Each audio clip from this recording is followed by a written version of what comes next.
Grandmama used to pray, oh Lord, please save them from the evil snares and all the dangers that entangle. Yea, though they walking through the valley of the shadows, just prepare and make them fit for every battle, because I know they bound to come, and I know they bound to fall, but in your bounty, Lord, preserve their beautiful. Right, we still surviving off of grandma's prayers, surrounded by the jungle and the lion's den. Tread light, cause these traps is inconspicuous. They hide right in plain sight, thinking we don't see them when they linger. Look right beneath the surface, then leave a trail of corpses. Crisis, prices, your life a disposable commodity, like living in this fantasy, conditioned to believe that the system even cares whether selling CDs or walking or driving or reading. Look, they don't even need a reason. It's just you breathing and being black. When it's such a pretty fall, it don't seem like we falling at all, at all. It's just a GMO dream, where things are never really what they seem. Please cue the violins, tell them just to play me something pretty, cause this gritty city got me screaming bloody murder. So they got me screaming. This gritty city got me on some. Look, get your hand up on my pocket. Distraction, so lazy they use the same tactics, like condom with some trinkets. Just don't let them get to thinking. That light bulb gets a blinking. You know niggas and ideas. Oh dear, my dear, you may not know me, but I know you very well. Foresight, they say hindsight is 2020. Well, tell me something, we gotta see that history is on repeat, and maybe it takes a beat and a melody to speak a little louder than the message in the clouds or the essence in the air. I swear, my God is just so clear that a system driven by fear can never give us nothing but more of the same things. Oh, when it's such a pretty fall, it don't seem like we falling at all. It's just a GMO dream, where things are never really what they seem. Please cue the violins, tell them just to play me something pretty, cause this gritty city got me screaming. It's murder. Got me screaming, got me. This gritty city got me on some.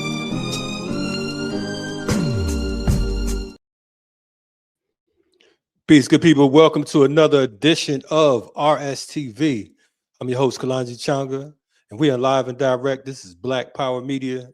And today we have as always, a powerful show with one of my favorite scholars and activists, organizers, Dr. Greg Carr. And the topic tonight will be Liberation Pedagogy, Reclaiming the African Mind. We're going to go to a quick musical selection. And while we're doing that, we want you to button your seatbelts, buckle your seatbelts, batten down the hatches, tell a friend to tell a friend. In about 5 minutes, we will begin. Black Power Media.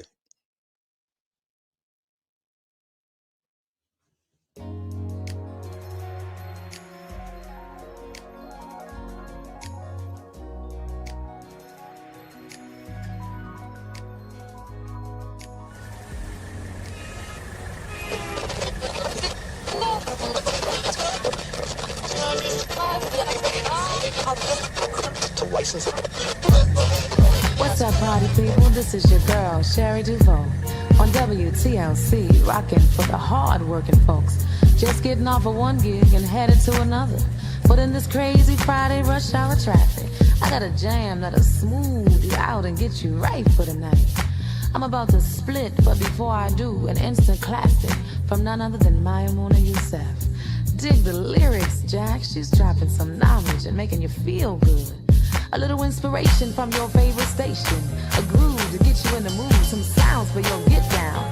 I know it's rough out there, y'all. The man's foot always on your neck. But don't worry about that, sucker. Just shine your light, and I'll catch you on the flip side. Keep on walking with your head held high. Keep on talking like you heard it from the sky. We ain't gonna let them bring us down. You know we come too far to give up now. The chosen people bear the hardest load. Heavy is the head that wears the crown, you know.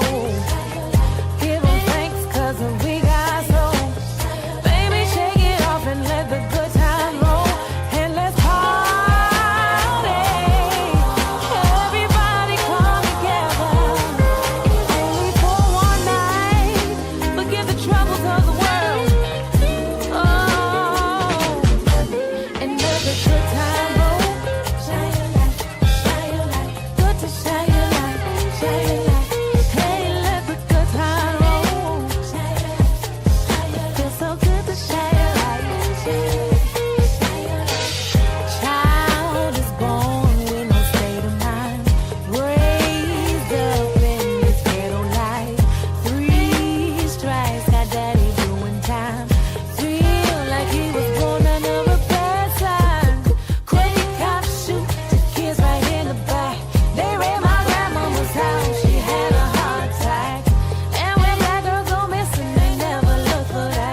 let the good times roll.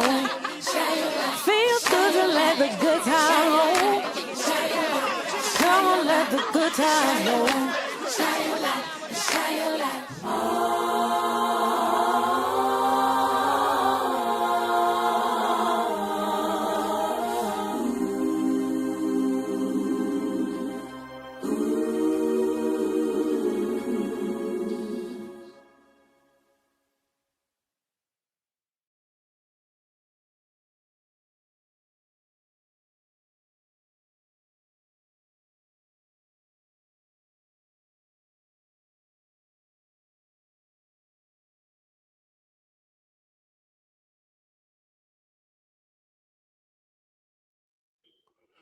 Shine Your Light, Let the Good Times Roll. That was Moo Fresh, also known as Maymuna Youssef. Without further ado, I'm going to bring in my main man, man of the hour, Dr. Greg Carr in the building. What's happening, brother? How you feeling? I'm doing fine. I'm doing fine, brother Kalonji. How you doing, man? Man, I'm alive on arrival. It's been a few minutes, but we black like we never left. No Yes, question, sir. no question. And that very long. We was all together down there in the ATL for the National Council of Black Lawyers not too many ticks ago. Always Not good too to many see you. ticks. True Yeah, indeed. Indeed. You Yes, sir, always on the wall, brother. You always on post, on guard. You it's quite something, man, to see you in action, and also to get a signed copy of that book, man. Congratulations. If y'all don't have it, you better get it. Oh man. We definitely appreciate that, brother. I mean, Of course. Always an honor to kick it with you. Appreciate Yes, your work indeed. Today is a good day to be on. The day after the commemoration of this 250-year war. You know what I'm saying? 250 years of genocide, homicides, nutricide, yes, sir. and damn near suicide, right? You know what I Yes, mean? sir. So definitely glad to be able to live past that madness, right? It No seemed like it was a few years ago when it was the bicentennial. They had the quarters and everything, and Wow. they was commemorating All right, brother. 1976. We dating ourselves now, boy. You remember them quarters? Man, listen, man. We dating ourselves now, boy. You got to be of a certain age to remember them quarters. man, listen, man. Now those quarters ain't worth a quarter, as the old folks used to say. You know what I mean? Not worth a quarter, brother. Not worth a quarter. Well, we did July 5th anyway. Yeah, as you know, as a lot of us know.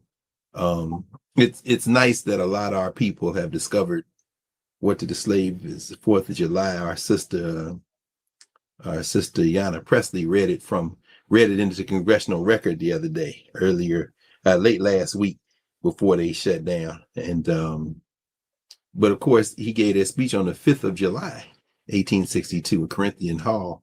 Fred Douglass did, because our people who were not in direct captivity in this criminal enterprise would observe the 5th of July to give the middle finger to the 4th of July. So in many ways, we in divine order, brother. We never looked at the 4th of July. We always took the 5th to make the critique. So this, as usual, we wouldn't expect anything else from Ride Starter, and certainly not from BPM. So yeah, we have divine order, brother. what kind of men would we be? So, I'm here, and it's a nice Sunday. It's storming down here in the ATL. You know what I mean? It hasn't quite got here yet, but it's supposed to get here.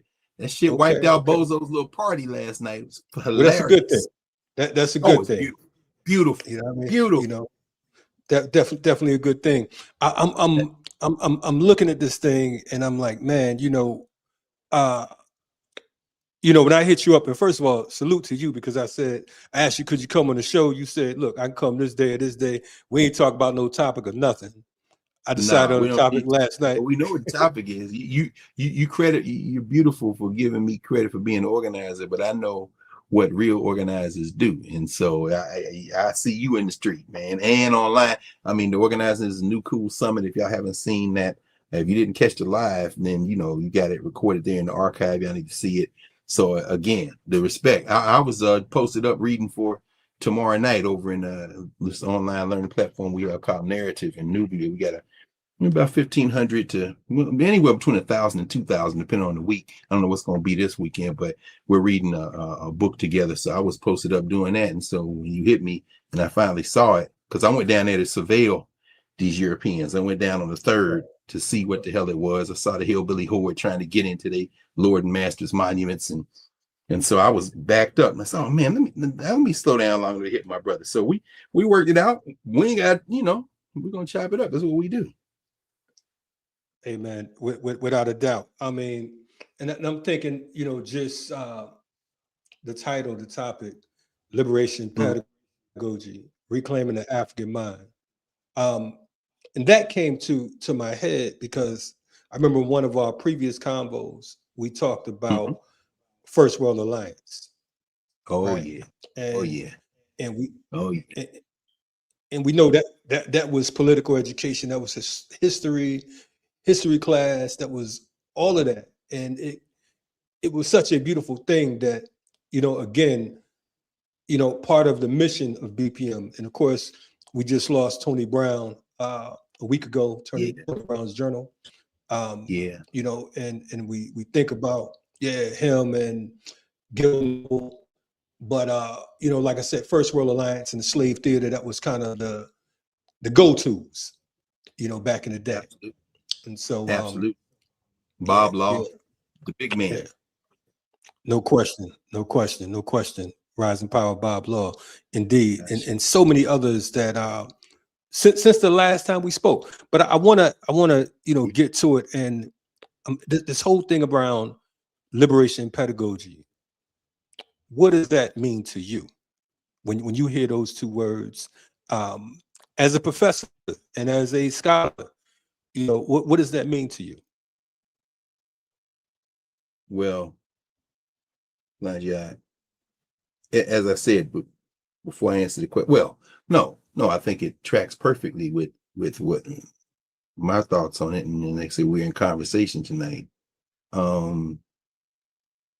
What we witnessed firsthand at places like First World and Harlem and African Echoes and Newark and the study groups around the Kemetic Institute and Institute of Positive Education in Chicago, down there in Atlanta, Bennu Study Group, Bob Asa Hilliard, Larry Odelli Williams, and so many others.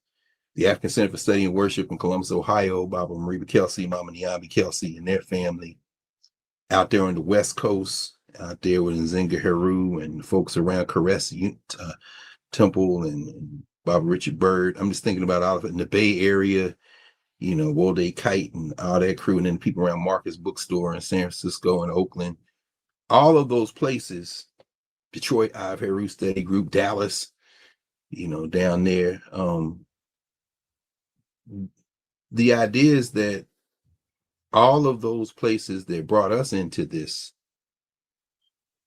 we were blessed to be at the feet and shoulder to shoulder with each other at the feet of these elders and in these communities with folks whose own work stretches back. When we think about people like our elder Queen Mother Audley Moore, or as you mentioned, John Henry Clark, back to the 1920s and 30s, who were brought themselves in turn brought in, alongside Marcus Garvey and alongside a little bit later Carlos Cooks and so many other people we can name, so many people that we hear often and consistently here in Black Power media.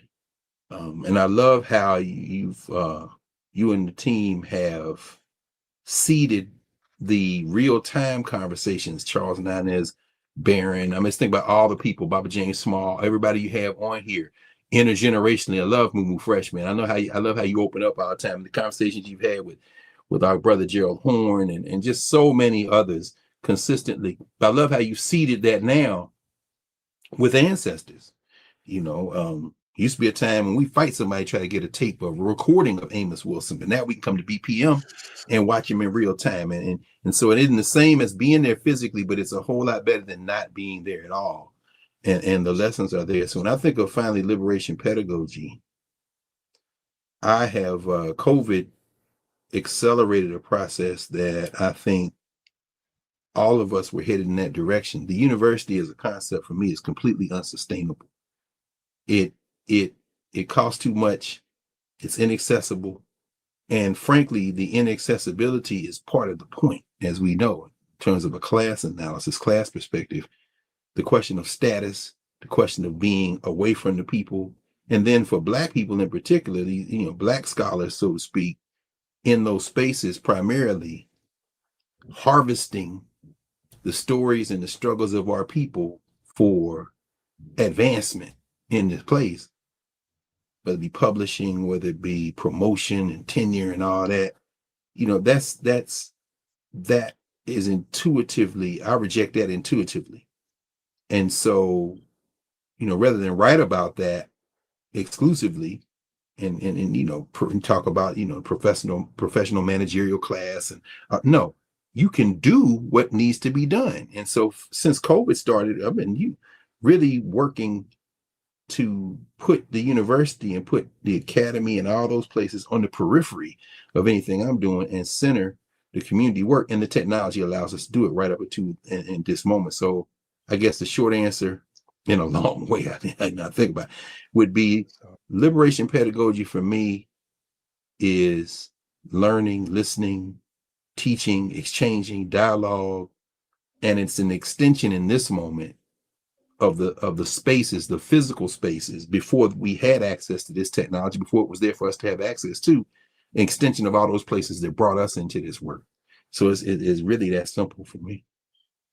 No question. I appreciate that, because I'm sitting here, and part of it, you mentioned Dr. Amos Wilson, and so many others, but to be in places, in many of the places that you mentioned, at some point, at some time in our lives, and to have the opportunity to sit at the feet of the Dr. Clarks, the Dr. Benz, the Marimba Anis, the Theophila Bengers, the Wade Nobles, you know what I'm saying?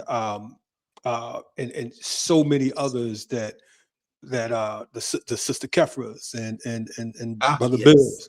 Yeah, Yes. yeah. To be able to go get a Dr. Bobby E. Wright tape. You understand? Something that is worth more than gold. That thin book that we all love, Psychopathic Racial Personalities and Other Essays. To be able to learn from these folks. And now, fast forward, where everything is, like you said, available on the internet, it's the gift and the curse, because now you have folks who have jacked and lifted the teachings of these brothers and sisters and made it their own without giving any credit, right? That's right. We talk about reclaiming the African mind, and I don't want folks to get it twisted, because I know some folks, I ain't African, I'm Black, I ain't this, I'm that. Okay, cool, right? Whatever you choose to call yourself, for the sake of understanding who we are, let's just say folks with melanin. You know what I mean? Don't get caught up in the label. Let's get with the content, right? Reclaiming that mind. What does that mean to you? Because of the fact that I argue that, to a great extent, our people have lost their minds and our minds have been taken. So you as a professor, and it's a two-part question, because of the fact we have that part, but then the second part, we talk about HBCUs. And there was a time when brothers and sisters looked to the HBCU much like they look to the Black church during chattel slavery, or during, the 60s, so on and so forth. Are the HBCUs somewhere that you can reclaim your African mind, or has that changed with the time? What's your, from your vantage point? Well, I think we both know the answer to that is yes. And I think about our elder, who, of course, you're in constant struggle with and movement with down in Atlanta and the platform here, our brother and Baba Mukasa Dada, walking around in the Atlanta University Center in the 1980s and 90s, the Africa man, as he used to call. So Brother there's a critical, hey, African hotel struggle, African with that fist balled up, and for the first time, 18, 19-year-olds who never heard that. At first may scared the shadow, but then it's like, wait a minute, hold on. And then here comes some, and like you said, we're old enough now to have experienced so much that has now become part of the pop culture kind of vocabulary. But there was a time when it wasn't nothing to see Khalid Muhammad walking around Morehouse Clark. The minister coming to town on a smaller scale before the big arenas.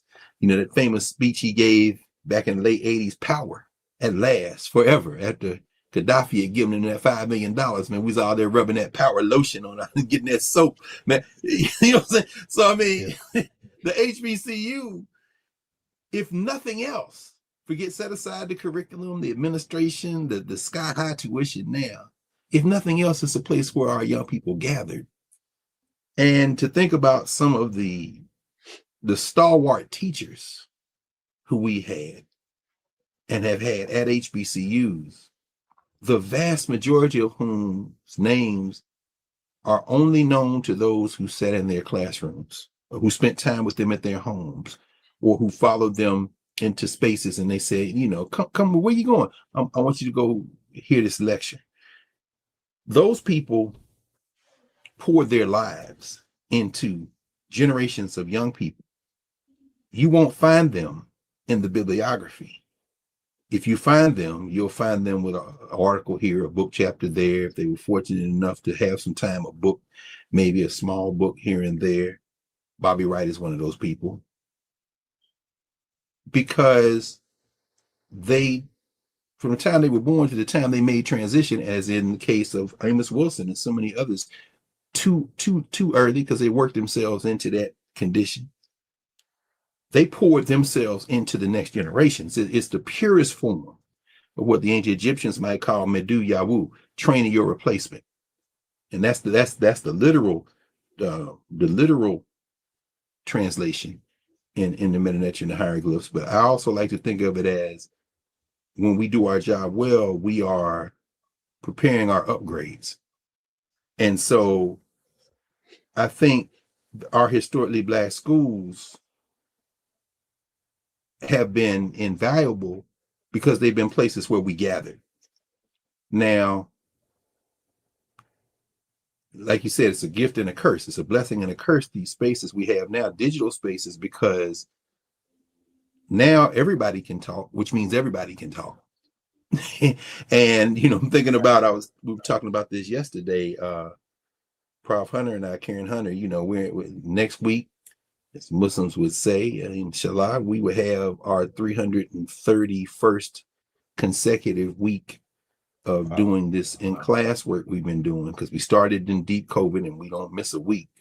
But we were talking about this yesterday. I was mentioning Hannah Arendt, the German Jewish writer and thinker, and who coined that phrase, the banality of evil. How is evil so banal? How is it so normal? How is it so common that we don't even think about it as evil? And that's when evil really shows itself. They sent her to see the trial of Adolf Eichmann in Jerusalem. I think it was 1961 or 2. And she wrote an article for the New Yorker, and she says, really, when you start talking about this real deep oppression, this totalitarian move, it isn't the ideologues, it isn't the Stephen Millers or the Steve Bannons, it isn't the Nazis, or it's when you can't tell in a society the difference between a fact or the truth and a lie. And so what this technology now has done is flood the zone. You're absolutely right. Whereas we would have to go see Marimba Ani or sit with Edward Scobie or Jacob Carruthers. And before anything took place, the physical ritual, as you say, Mama Kefa would get up and say in praise of African life, well, the eldest person here stand, well, the sisters who are pregnant here through their sacred womb, the next generation will come. That's a ritual, Baba Bill, Mama Kefa. Now, if they were here today, they may do the same thing, but it will be broadcast. So we will be watching it, you know what I'm saying? And then somebody get a hold of it, and with AI, and hell, you could have Tupac getting up and do it, and a pregnant Whitney Houston. What the heck? What? Hannah Rent says, see, this is how it gets banal, because you could put any word in anybody's mouth at any time at this moment, and yet here you are, and here I am, and here we are, determined to, as the Panthers would say, seize the time with this technology. So, you know, for me, the only other thing I say at this moment, that when the world shut down, or much of, well, actually it didn't, because our people had to go to work. They were the ones delivering all the food and making sure that everybody was safe, and, you know, wiping down the tabletops and loading stuff during COVID. For those of us who were forced inside and had the space and time, I'll never forget standing on the campus of Howard the day it shut, and everything was dark. The sun is going down, just about going down. I'm looking around, every window is dark. I said, we about to jailbreak the university. I went right across the street to Sankofa. Shout out to Haile Garima, Shirikiana, Aina, Garima, the owners. So we're gonna put everything online, and I haven't stopped. So I'm gonna meet my classes. I'm gonna teach my students, a couple of hundred students a semester in an intro class, usually 100 apiece in 2 other classes. My students over to law school. So I'm gonna meet that mule, because I'm first in my family to go to college. And so, but I have never privileged the academy. So for that 2, 3, 4, 5, 6, 7, 800 students a year, I'm teaching with no teaching assistant. My teaching assistant graduated. She got classes of her own now. Shout out to Dr. Angela Carter, doing work at the University of Maryland, UMBC, Baltimore County. I look at it as the world is a HBCU now. I always wanted to teach at Tuskegee. I may still go down there at some point. You know, I've been at Howard now 26 years. I start my 26th year in the fall. But that's a place to have access to students like this, like the teachers that we had. We came through those black spaces. And I'm not just talking about the HBCUs we think about. I'm talking about those other schools like Medgar Evers, BMCC, Bureau Manhattan Community College. I'm thinking about up there at City when Jeffries was there with Smalls and them, those spaces. But now we got the technology. The whole world is that place, and we ain't never going back to privileging those university spaces, black or white or polka dot. Not when we have this, and we can keep doing what we're trying to do, brother. Listen, we definitely appreciate that. You know, and I'm thinking, sound like I have an echo. I don't know. You said background? No, sound like I have an echo. It might be me. Let me see. No, it's probably me, man. They have hearing. I put my earphones in. Hold on a second. As soon as I link up. Okay. These ain't working. Let me. Sometimes I gotta reset them. That's all. That's me, man. And the devil. Good. But that's cool. We need our own stuff. We do what we do. Okay, I think I'm good right now. Can you hear me? Yeah. Yep. You the tech man, man. Your production quality been from day one. Me and Karen decided we weren't gonna do none of the slick production in class. We're gonna keep it real low key. But brother, you've been this since I see you got the thing down, boy. I can't take no credit. I got good people with me, brother. That's all it is. I just that's how we do. I have ideas. Yeah, I have ideas, and I get with the right people. You know what I mean? So yes, sir. That's yes, all sir. that is. Yeah, but spoken like a true organizer. Yes, sir. Man, you gotta be sound like Don King for a minute. But no, to your point. It's us against them. To your point, you know, one of the things you said is the world is an HBCU now. Indeed, you know, no question. We can dig that. We can dig that. And I'm looking at this thing, and I'm you know, saying where do we go from here is, it always sounds cliche. It's almost the same as saying I'm an organizer, because organize what? You know what I'm saying? Or people saying some craziness like, you just gotta get your boots on the ground and do something. What does that mean? You know what I'm saying? But you know, for this whole where do we go from here? Right now, we're at an all-time high when it comes to hegemony. We're at an all-time high when it comes to ignorance. I remember when I was younger as a child, my mother would get mad at us and she'd say, the more I teach you, the dumber you get. That's how I feel about AI. That's how I feel about the internet, so on and so forth. You know, I'm thinking about our brother Paul Lee. I remember he sent us yeah. I mean, you ain't getting nothing Malcolm, nothing over him or Malcolm, right? But I remember him sending us something. Yes, not a thing. He gonna tell you where the napkin was. He can look at the matchbook and tell you, you know, who was there, when it was made, so on and so forth. What day Malcolm went in there for coffee, and he gonna be right. So if you think you just gonna, it ain't happening. No question. He on it. That's like right. That. But I remember he sent us something. I believe he sent, you know, you, myself, and a few other brothers, a few other people, some things around a video with Malcolm speaking on Palestine, and it was AI. And that particular video had circulated. To your point, you can take anyone and put them out there and say, this is what it is, this is the truth. Or you can say, I saw Greg Carr doing it because, you know, this him right here on the joint. You know what I mean? That's right. That's right. You talked about if Sister Kefra and Brother Bill was here today, that we might be watching them on the internet. The problem with that is then the folks in the chat would be trying to tell them what's right and what's not. You understand what I'm saying? They be debating them, whereas then we had enough good sense to say, okay, you know, we gonna listen to the elders, and if we have any questions, we're gonna raise our hand.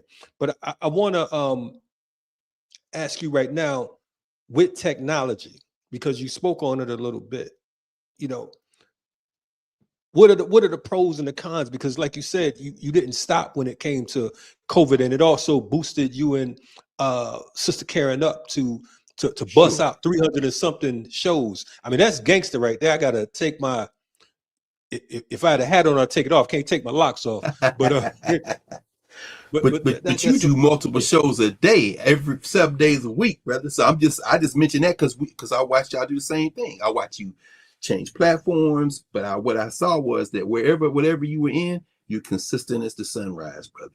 And so you've used that technology magnificently and never done it alone. And brought all the elders and brought young people and been in dialogue, never closing off anybody.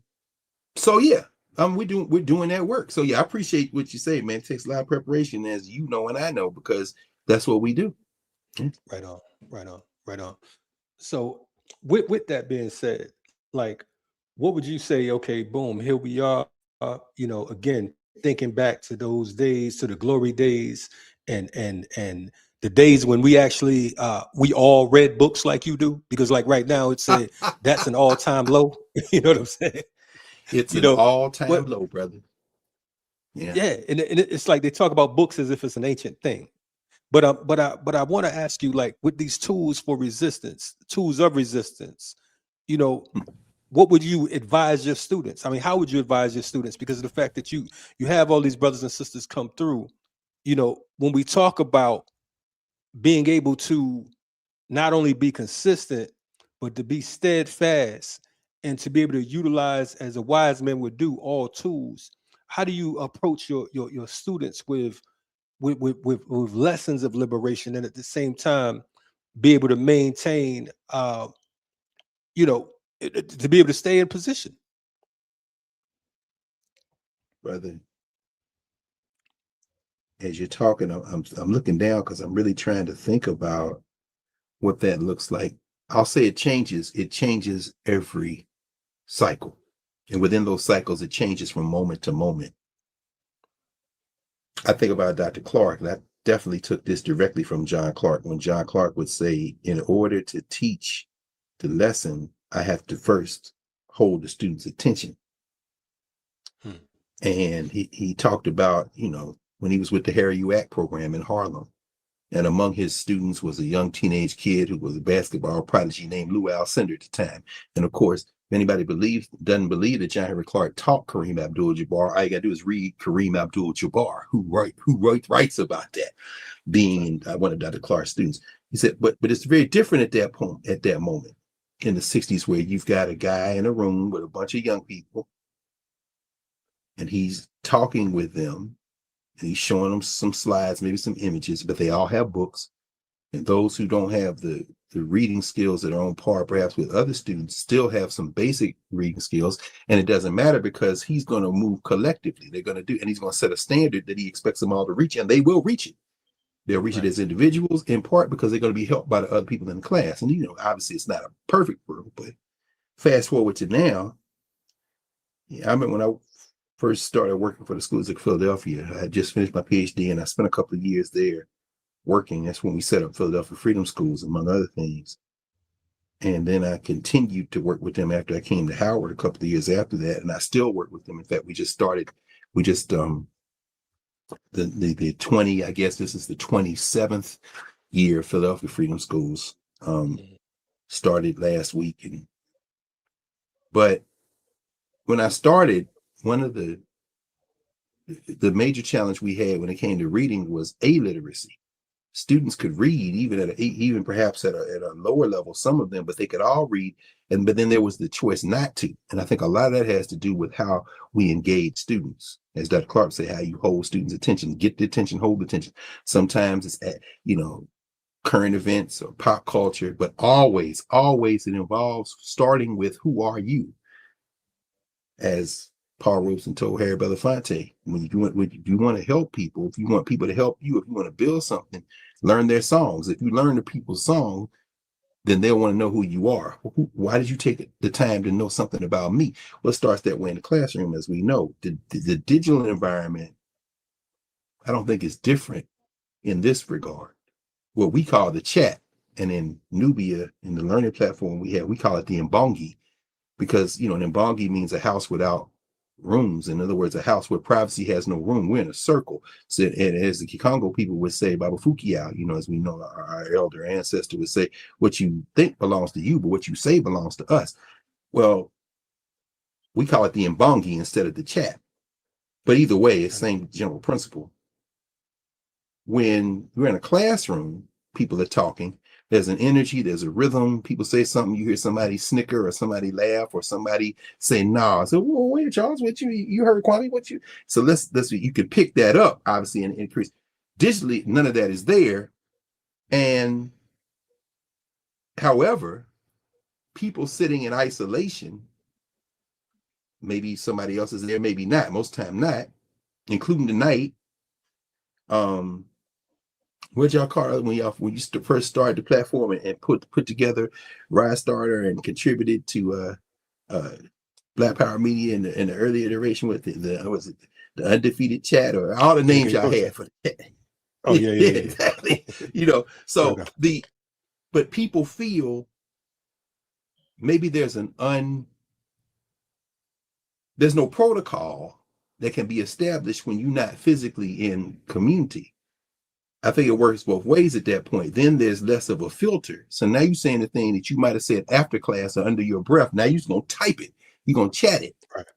And there are things, there are ways that no question, you may present yourself. I ain't going to call no names, but you got people who say, I'm going to make puns out of everything. I'm reading what's written and I'm saying, okay, what is it that you are made of? What is it that is bothering you, or what is it that you want to express that's in those puns, that's in that constant critique? But I can't get at it because we're not in the classroom, so I can't really ask. I don't even know if that's your name. All I know is that it's filling up the chat. All right, now.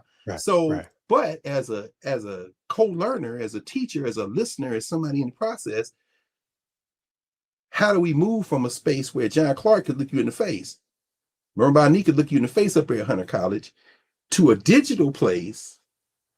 Well, two things. One, you got to respond, not as a distraction, but as an attempt to curate community in uncharted territory, because you want to recognize people are taking the time to do that. So let me see if I can be in dialogue.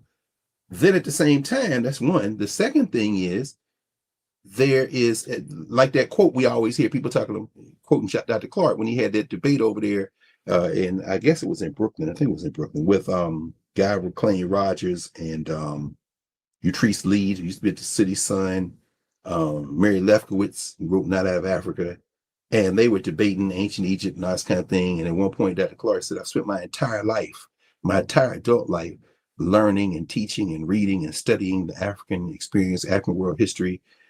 He said, I did not come here to debate anyone. I only debate my equals, all others I teach. That's People right. love that last part of it.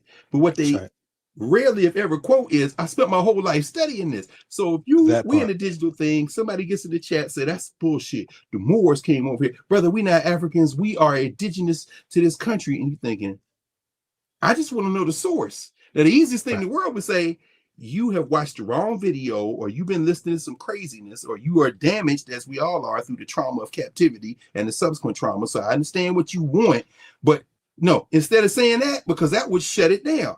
Okay, all right, okay, what's your source? What's your source? And then you state the source. Now let's go and see what the source says. Okay, well, let's see who that is, and let's see where they got their stuff from. It's a tedious process. But I tell you what, the technology has made what we're doing now a force multiplier, because you and I both been in study circles and in rooms where the very same conversations take place, but it's 12 people, but it's 3 or 4 people, but it's 20 people. And I miss that energy from the African Center on Friday night, sitting in there with cats like Baba Kansu, who's an ancestor now, and Ajanu, ancestor now. Them cats raised me in Columbus, Ohio. After I left Nashville and going up there for law school, and I would go over on Friday nights, and the Kelseys had the African Center. But that energy is now online. But I guess what I'm saying is that whereas it was 12 or 14 or 25 or 30 or 3 people before, when we came up and along, now it's as many people tap in. That's a force multiplier, which gives us a responsibility, regardless of how we might have to manage it and figure out what to do. That's a force multiplier that I wish Dr. Clark had. But he gave us now, So I think that's our constant struggle, brother, which is why I'm glad that you as consistent as the day, as the dawn, brother, and being here day after day. Listen, man, and your rap style is par excellent. You know all the hip hop crew, boy. You know I ain't got no rap. Don't set me up, boy. They come for me, boy. Listen, man. No, because to your point, the fact that we're still talking about Clark, the fact that we're still talking about Dr. Bennett, we're still talking about these ancestors, many who folks have never even heard of outside of these particular study circles, but we're still raising them up. We're still, paying homage and reverence and so on and so forth. That speaks volumes. So indeed, it is the ultimate multiplier, but it's like what Garvey said when he was getting arrested in Atlanta, when he's taken to prison. And the reporter said, Mr. Garvey, what are you going to do now? We got you. We got you in the cage. And he replied that you may have the lion in the cage, but I left many cubs in the bush. Indeed, the cubs in the bush are growing up. And so that speaks volumes, and that means more than, like you said, the pundits, the folks who always got something to say, who always tearing things down, really because they hate us. That's the you don't have to say it. I'll say it. They straight haters because of the fact that no one gives them any rhythm. You understand what I'm saying? So because you don't give them any rhythm, they get mad and they want to talk and make shows and do all of that, just little silly things because of the fact that that's what children do, folly and child's play. You know what I mean? But the fact is, when it comes to being an African, when it comes to being a Black man, you are not, you'll never feel challenged, or you'll never feel as if you are a victim or that someone's overlooking you. You know what I'm saying? Sometimes it's good to be overlooked. Sometimes no question. It's essential. Yes. I don't take pictures with certain types of people. And I'm gonna say this, and some of y'all might be watching, but I'm the dude, when certain people ask me to take a picture with them in public, I'm like, I gotta go use the bathroom. And I might have been in the bathroom a long time for some of y'all because of the fact that I don't even want folks to make a mistake and think that I even know some of these characters. No you question. Understand what I'm saying? And yet they could put you in the room now. Yeah, I think about it every Without a time doubt. you come on and you play Moo Fresh and you have the images of you in all these places. And I think about the fact that the thing that keeps us, at least one of the things I think that keeps us grounded in those moments, because with the AI, they can put you anywhere, is that when I see you speaking at a rally or leading leading the charge and having the families of those who have been brutally assaulted by our open enemies, and I'm looking over your shoulder and I see a Ben Crump. Ben Crump is not Miley Davis, Right. but they both got law degrees, Right. and they both fight. He said, "Go ahead. What you gonna see? All right. What you gonna say? What you gonna say?" And I was gonna say, well, I was just gonna say, he don't even want to be over my shoulder. That's the first thing. This was this to see in there. That's what I'm going with. That's what I'm going with it. That's what I'm going. That's what I'm going with it. The thing that keeps us out of the abyss is not those moments where things converge. No question. But all the work and all the consistency before those moments.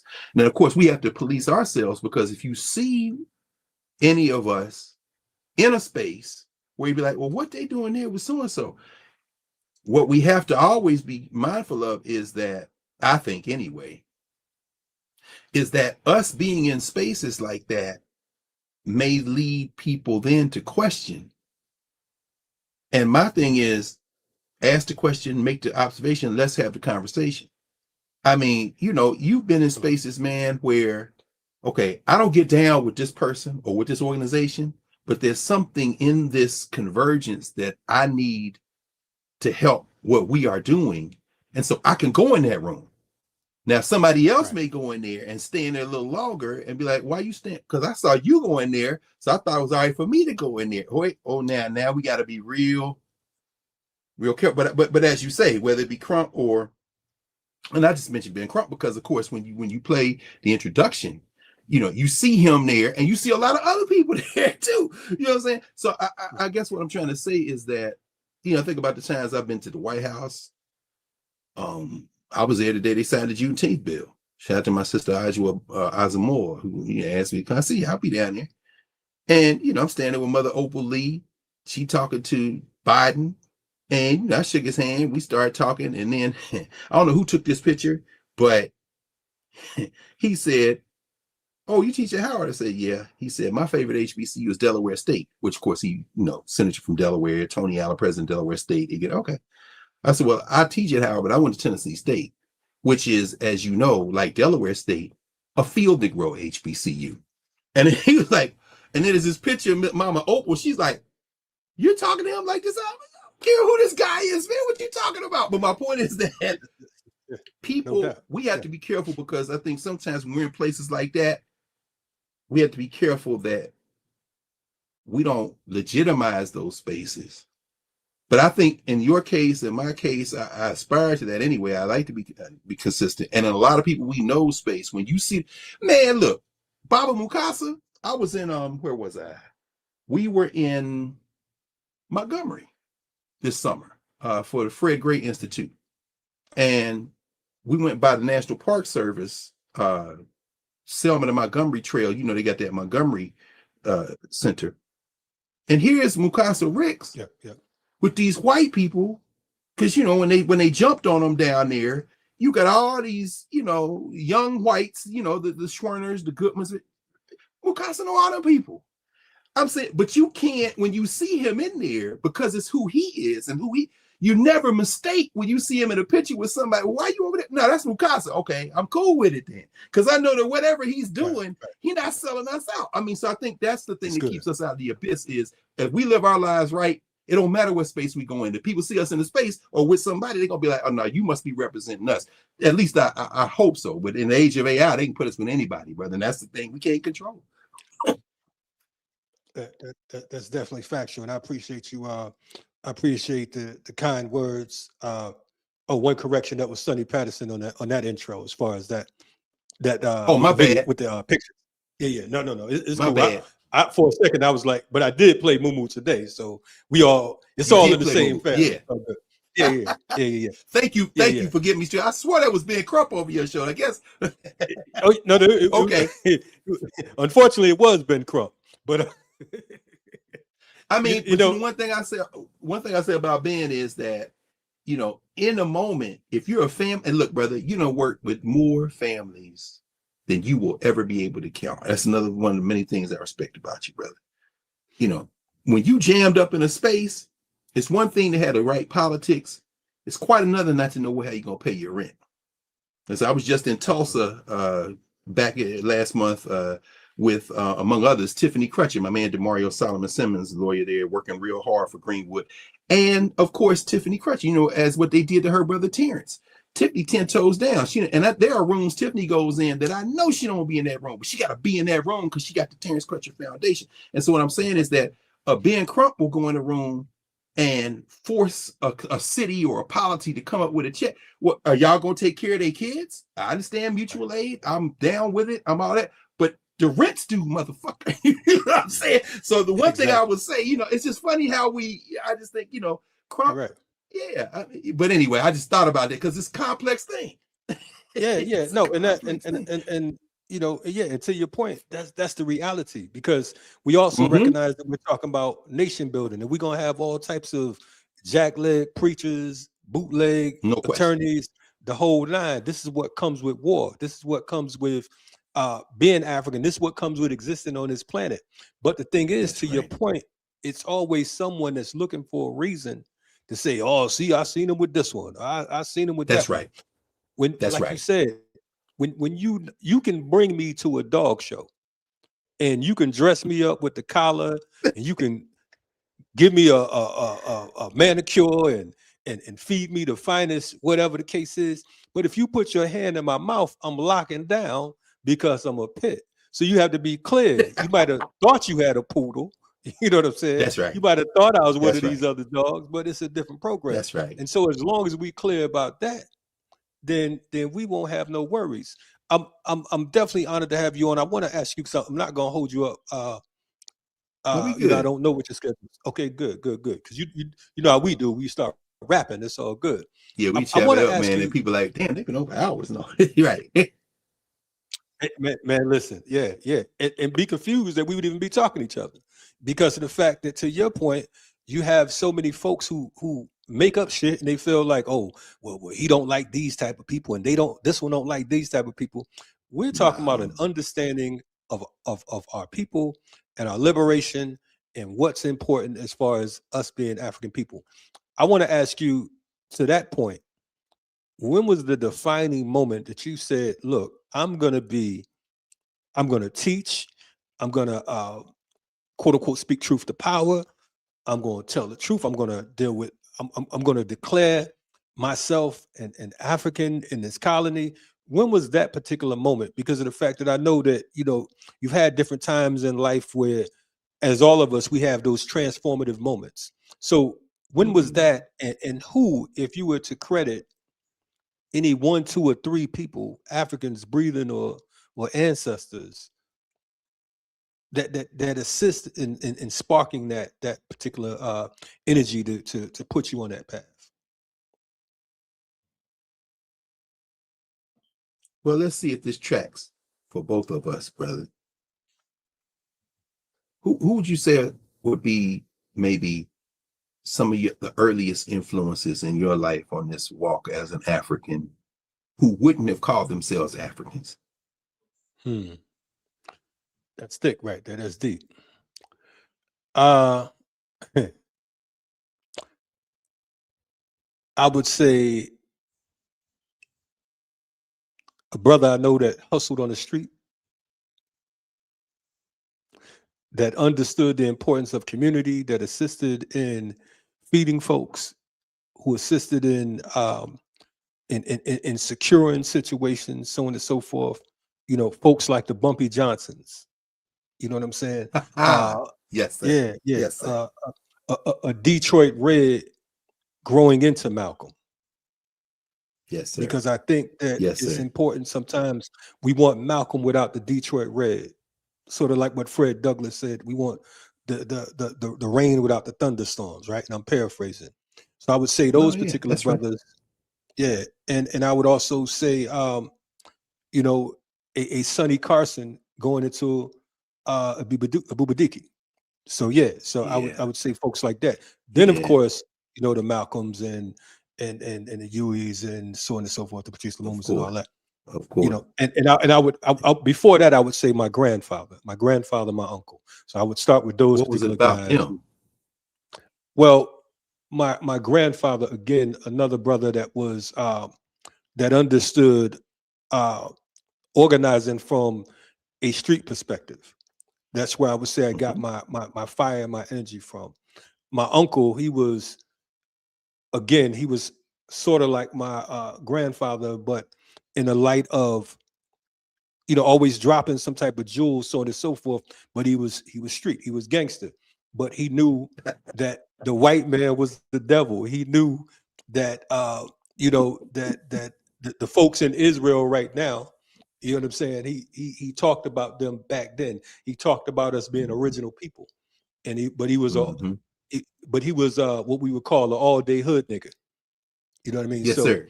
Yes, yeah, sir. And if so they yeah, saw you now, your grandfather, your uncle, would they be surprised? not at all, because I Not think at that all. no, Not at because all. yeah, not at all. So I asked you that question because you answered the way I was going to answer it. But I said, let's just check. And I think this is the case with all of us. It's my family. My father went to work every day of his life. Whenever we finish up here, I'm gonna go right back to this book because tomorrow night I got a responsibility. We on chapters 30, 31, 32, 33 of the Second Emancipation, Howard French's book. We're winding up in the next couple of weeks, going through this. We're now at the point where Lumumba has come to power and the CIA and the rest of these damn devils take him out. But the real victim, according to French, ain't even Lumumba, it's Nkrumah, because Nkrumah has really got the pattern. And when he had that all-African conference in 1958 in Accra, and young Lumumba hears Nkrumah, he's like, yeah, I'm going that way. And so the CIA got to take Nkrumah out because of the resources, but Lumumba out, but it's really Nkrumah they after. But what I'm saying is, I went through all that to say that whenever we finish up here, I'm gonna go back to this book. Why? Because my father went to work every day of his life. His father and mother were farmers. My mother's parents, Baba, you know, we would say Baba now, but we call him Big Mama and Big Daddy out of Alabama, Phoenix City, Alabama, and Lato Seal, Alabama. They were farmers. So they wouldn't have called themselves Africans, but their work ethic, like your grandfather, like your uncle, and their clarity on who these people were. It cracks me up now to see everybody, politicians, commentators, pundits, reading What to the Slaves is the 4th of July, because I'm saying, okay, is Frederick Douglass speaking the desire of your heart? Because Douglass said, say what you will, for crimes, this country rules without a rival. You want to say that with your chest, huh? But you know who always understood that, whether they said it that way or not, and sometimes they would, because some of y'all know the words peckerwood, cracker, and those kind of things our elders used to call these people. But our elders were very clear about who white people were, how to navigate them, how to interact with them, but they wouldn't have called themselves Africans, but everything they did was African. So as you say, it's your family. And but you started with these cats who were out here doing their thing. You're not going to beat them on their work ethic. For me, I had people like that in the neighborhood, you know, people at church. They wouldn't have called themselves Africans, but Robert Smith, who went to Tennessee State, when I said, well, you know, I don't know where I'm gonna go. I'm a senior in high school. I had my family go to college. So I wanted to be in the band. But I wasn't even thinking about, you know, I think about Tennessee State marching band, but I was like, oh, I'm an MTSU, a guidance counselor at school said I could get into MTSU, white guidance counselor. We had some black ones who finally I got around to, but oh no, you could probably get. And this brother looked at me and said, what the hell are you talking about? You lost your damn mind. You going to Tennessee State. Changed my life. And I got out there, and now I got these professors like Lois McDougall and Jamie McDonald Williams and H. Leon Prather and, you know, W. Dury Cox and Hoyt King. All of these people I'm naming their ancestors now. Bobby Lovett, Gwendolyn Bell. I could go on and on. But my point is this. I wouldn't even have got there except for these neighborhood cats who modeled what it looked like to be a stand-up person, and at a critical moment said something that sent me that way. I haven't encountered the word African yet. Right. And then when I, you know, got to Tennessee State, I'll never forget, that was 1983. Jesse ran for president first time, 84. And as we both remember, They didn't give him Secret Service protection, but he didn't need it from the Secret Service because the minister sent the fruit. And so we go to see Jesse speak. I want to see Jesse Jackson. I'm volunteering for the campaign. I'm a sophomore in college. We get there and it's a table with these young cats from the nation. Like, yeah, Jesse is cool, but here's Farrakhan. Who is Louis Farrakhan? You know what I'm saying? I'm still not at the African stage, but then I see this. Oh shit! I had grown up in Nashville, Tennessee. My people from Alabama and East Tennessee. I ain't never heard them like this, but this man is speaking to my whole heart. And then, of course, I go off to law school, and that's when I got Africanized. I realized that everything I had witnessed in my life was by Africans. And then now I'm gonna spend the rest of my life after I heard John Henry Clark and then came to First World. I clerked in Manhattan the summer of 1989. The same summer, Do the Right Thing came out, Public Enemy. And see, I didn't know you didn't know me. You running with these cats. You know what I'm saying? Right. We getting X-Clan, you know what I'm saying? You knew Sonny Carson, so Lumumba Carson. I mean, these are people you running with. But at that day, if this is for the young people who may be watching this, who have the embarrassment of riches of being able to turn on a device and be everywhere. Man, if you look at that time, Freddie Breakways, Fab Five Freddy, you got 1 hour on MTV, 10 o'clock on set. So to come to New York, man, just to even be in that vibe at that time. I worked at First World. I worked at NAACP Legal Defense Fund, clerked there. I got to New York so that I could go to First World because we had been getting tapes. They've been bringing them back to Columbus, Ohio, and sitting there up underneath John Clark. I said, this is, and when he said all I ever wanted to be was a great classroom teacher, like my third grade teacher, Miss Evelina Taylor, who ironically taught him at Spencer High School, which I've been to. Shout out to Rosa Patterson, principal of Spencer High School in Columbus, Georgia, was down there a couple of years ago.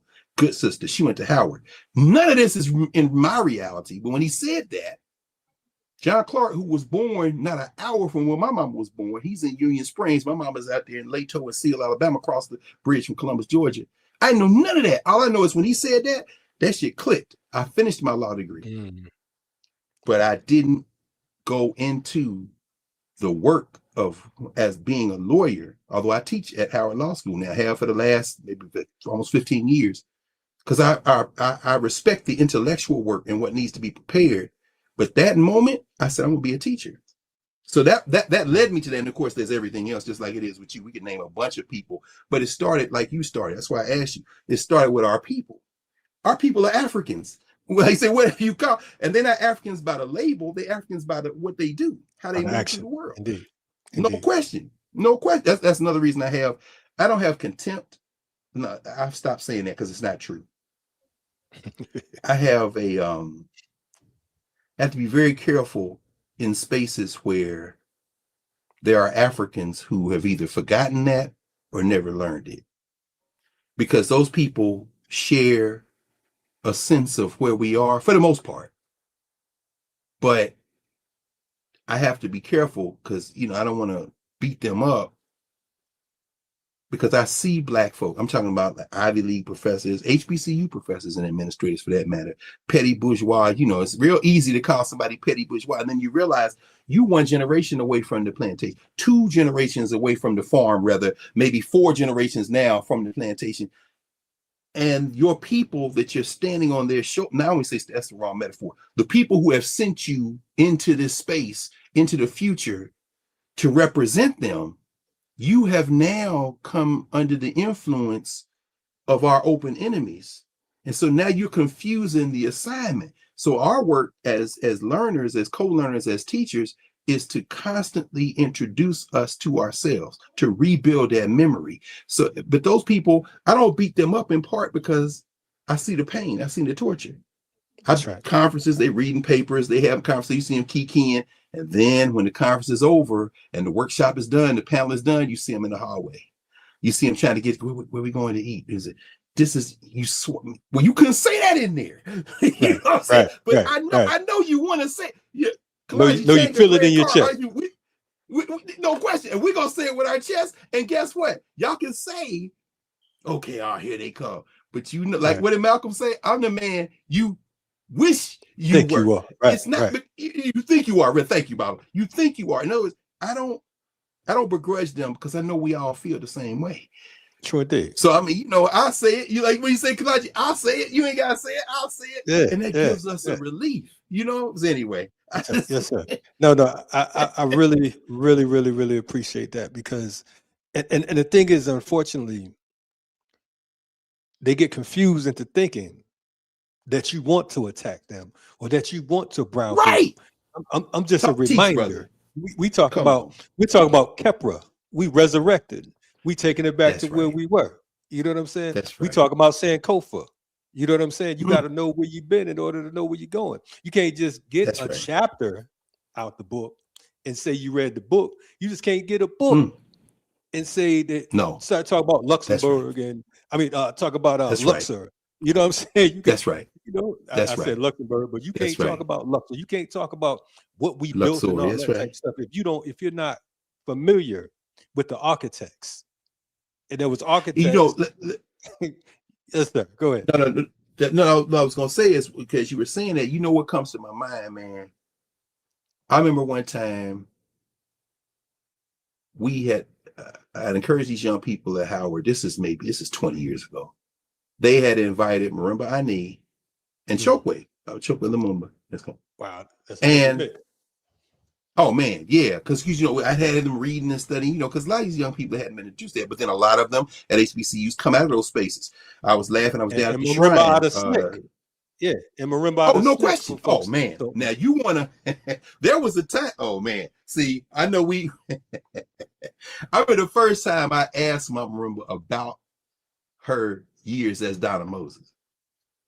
This was, man, this was around 92, 93. In fact, yes, right. We were at First World. We standing there on the corner. We come up from Philly, and was this the first church or the last one you talking about? Because it was 145th and Convent. Okay, right on. So that was the first one, right? That's where they had the white Jesus in the chair, and Dr. Ben used to drag them for filth. So 145th and Convent. Yeah, before they moved, was it Lexington somewhere? They moved another place. I remember that. But she says, I don't really talk about that.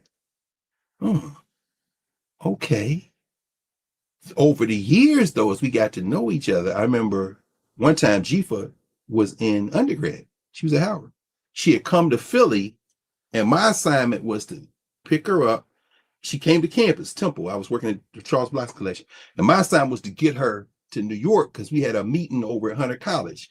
Dick Gregory's youngest son, Johanse Muscabella was there. A bunch of us were there. But my job was to get her to New York. So over the years, in other words, we developed a relationship. And now we have talked extensively about it. But when I read these books and these scholars, and it's not beating them up, I say, y'all can't even see. That famous picture of Mama Dory Ladner standing there in front of 16th Street Baptist Church, and Mama Marimba is standing right next to her, and they got American flag. You know what I'm saying? But you understand, those young people in SNCC, especially after they went to Africa, West Africa, and then John Lewis meets Malcolm X over there in East Africa. It's more complicated than what we make it. But I'm raising all this to say this is where I was going with it. So I never forget sitting there, and by then I had known, Bob Chukwu and my mother for a long time. So we were in the auditorium at Howard, and as each of them is talking, when they're not talking, they're taking notes. That's right. Mama Marimba Ani is one of the most inveterate note takers and scribblers I know in my life. And I'm raising all that to say this. Yes. When these people critique Black nationalists and critique Black Pan-Africanists, and they say, oh, they're scholars, they making stuff up. I'm saying, on the best day, and this is the time I get the most irritated with Black petty bourgeois academics. This is the only time I will clap back. On the best day of your life, on a scale of 1 to 10, you're a 1 compared to these hood, even the ones with degrees. Their attention to detail, their scholarship. John Clark is always my model. Dr. Clark, you say, if you get into an intellectual battle, you can't run home and get your book. You got to keep your library in your head. You say, well, how could you remember all that? No, What you mean? You remember every rap song? You remember every player? You remember who scored this in what quarter? You telling me you can't do that with a book? My point, and these Negro scholars write these books and start talking about, oh yeah, I was a black nationalist and I grew out of it. I ain't gonna name no names. Y'all can fill in the names. See, I'm getting fired up. And then you grew out of it? That means you weren't up to snuff in the beginning. Because these Negroes here, don't y'all ever come for Marimba Ani. Don't you ever come for her. Or come. If you ever been drugged for filth by Mama Marimba, then you will never forget that. But I'm just saying, she don't even deal with them Negroes. But I'm happy if y'all want to dance in the space. On the best day of your life, you couldn't measure up. You should come in at what if Africana tell Mike Wallace, you should be quiet. You should be quiet. Exactly. That's the only time I kind of lose it, Bobby, when I see them Negroes. No. I'm sorry. No, that part right there. And Marimba is to us, you know, just that particular angle. I'm thinking about the days you talked about the 80s. I'm thinking about Dr. Jeffries and Ed Koch, Mayor Ed Koch, when they was beefing up in New York. And I think about folks like when we talk about Theophile Benga and his leader, Sheikh Ante Diop, how they came in with wheelbarrows of books and scholarship to deal with these bastards. And then you run around talking about what you think because you had a class, or what you think because you read some books, or that you saw, you studied. You, like you said, you talking about people who dedicated their entire lives through thick, through thin, through blood, through sweat, through laughter, through tears, through being shamed, disrespected, disregarded, and disassociated, and you still can't mess with their scholarship. You understand what I'm saying? To this day, you know, and that's Benga is 90.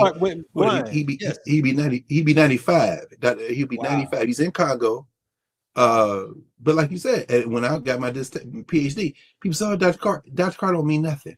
On my committee was Theophile Benga, Jacob Carruthers, Marimba Ani. And it didn't matter what the provost and them said, what the dean said. It don't matter. I'm raising it because say that again. No, because I don't think what you just said. It gives me I have a newfound respect, because when you talk about those three folks right there alone, you could go to war with whoever. You talk about some of the most dangerous minds, either or, and with all of them. It's a whole nother program. That's right. But you raising you know when you raise them, and of course Nate Norman, Dr. Norman, who's still at Morehouse. Norman retired from Temple and went to Atlanta and wasn't down there a month before he went over to Morehouse. He's now directing the writing. He should be retired. He's in his mid-80s, but he gonna work till he can't work no more. But I'm saying that to say that the spaces we find ourselves in don't define us. And that standard is the standard that didn't come from the universities. When you mentioned Sheikh Anta Diop, man, had to write 2 dissertations. You know, when you look at Asa here, why are you over at Georgia State, Asa? Because I can get some resources to help Obadeli and them. Charles Finch, what you doing, Baba? I'm over here so I can help these other people move through. Joyce King is now over there at Georgia State, as you know. We see, these are the people we see. You're not trying to be accepted in a space that don't want you. That's not the assignment. Oh, absolutely. Yeah, it's not the assignment. And our people, man, when I think about, like, when we were all together down there at National Council of Black Lawyers, I'm looking at some of the most brilliant legal strategists of any race, any background in their time, talking about Assata Shakur and how they defended her and how they moved through this space. You know, I'm looking at Deborah Jackson. Dr. Jackson, I'm saying, you know, I was a kid. I was in law school. They jumped me in the thing. I'm looking at Roger Wareham. You know, and we sitting there, you and me sitting there sitting there side by side, listening to these people. You gonna tell me about the brilliance of Ketanji Onyeka Brown Jackson, who I absolutely respect, Justice Jackson, doing Ketanji Brown Jackson on the best day of her life on the Supreme Court would be fortunate to be next to these Africans right here. And maybe she would love to be there. I'm not saying she doesn't, but I'm saying for anybody, white or black or anywhere else, to look at these scholars and say they somehow better than these people. Oh, you just haven't, you either you just haven't seen it or you lying. You know what I'm saying? So anyway, oh man. Yeah. Man, listen, you check it out, Black Power Media. I got Dr. Greg Kamati Carr in the building. I'm Kalonji Changa, and I almost forgot where I was at for a second. I went back to the motherland, just having flashbacks. And that's the part, again, that's the thing. One of the things that I appreciate about you, Dr. Carr, is that it's not just the quote unquote work that comes out of academia that is molded, shaped, and defines you. No, because the people that you name for the most part, many of them never even went to college. Many of them taught, but they never they learned more on their own than they did within those halls. And that's not to big up, to knock. That's none of that. It's just the level of research and love for our people outshines and outpositions and outweighs anything that you can be sanctioned or licensed or awarded. You know what I'm saying? Because this is like when you talk about folks like Clark, Dr. Clark only got quote unquote popular long after his transition. The Dr. Benz, these folks are just like they're literally just now learning what they taught. The folks like the Sabies and all of these are people that existed long before some rapper or some quote unquote celebrity said their name, and all of a sudden you jumped on a joint. Way before a long and a mighty walk or whatever it was that what's brother name? Wesley Snipes. Yeah, way before he did that. And at least Dr. Wesley Clark Snipes knew Dr. Clark. Oh, no question. Sure. Yeah, I remember when the film came out, we went up to Town Hall there in New York. Yep. You know exactly where it is. And Wesley Snipes couldn't be there because, it was Amin Ra, it was Black Dot. It was his production company that did it. Right. And so we're all there. I'm Sybil, Dr. Clark, everybody's all excited. And the people come out to introduce it. It ain't Wesley Snipes. I think he was shooting Blade 2, one of the Blades. Right. Who comes out? Larry Fishburne and Ralph Carter. And then they tell the story right there. Said we here because Wesley wanted us to be here because he could be here. Then they say, but it's really Ralph. This is what Larry Fishburne is saying. Lawrence Fishburne. He's saying it's tell folks who Ralph Carter is, because I think some of them Ralph Carter. I think so. Y'all watch Good Times. Ralph Carter with his fist in the air, in part because John Amos and really Esther Roll is like, what y'all white boys not gonna do is make us a stereotypical ass family. Sorry, Jimmy Walker. But anyway, the point is that Ralph Carter played the little boy. He wanted to be a Supreme Court justice, Black Power, all that stuff is not Norman Lear. You know what I'm saying? That's Esther Roll and But the thing that blew my mind, Kalonji, you already know what I'm about to say, because you was up with these people. You was running with them. Yes, sir. Lawrence Fishburne says how Ralph Carter is the one that brought him and Wesley Snipes and all them around the First World Alliance. I'm like, come on, man. It was Ralph Carter. And last time I saw Ralph Carter was at Hunter College when they named a study lounge for John Henry Clark a couple of years ago. Ralph Carter, very quietly, that's now I understand, but I'm saying I have to say that Wesley Snipes did what he could. Now we have the Great and Mighty Walk. Of course, they came for him. A lot of it went right down there in Georgia. But then you got another generation behind him who didn't know Dr. Clark, who doing the best they can, but at the same time they're coming in with a different set of experiences, and that, of course, brings me to the brother who I got beat up all the time. He said, "Was Nick Cannon your student?" I said, "Yeah, he was my student." That don't mean I agree with everything Nick Cannon does. That don't mean I hear him always talking about Michael Render. Oh, wait, hold it. Rewind real quick, because you said Nick Cannon was your student. I had Griff on yesterday, so we know what happened with Nick and Griff. Oh yeah. Oh man, hold on. Oh, man, you know what? You got me, man. Let me tell you. Oh, this is how crazy this is. Nick, I had his brother Javen. Shout out to Javen and Nick. Javen went to Howard. He was there before Nick.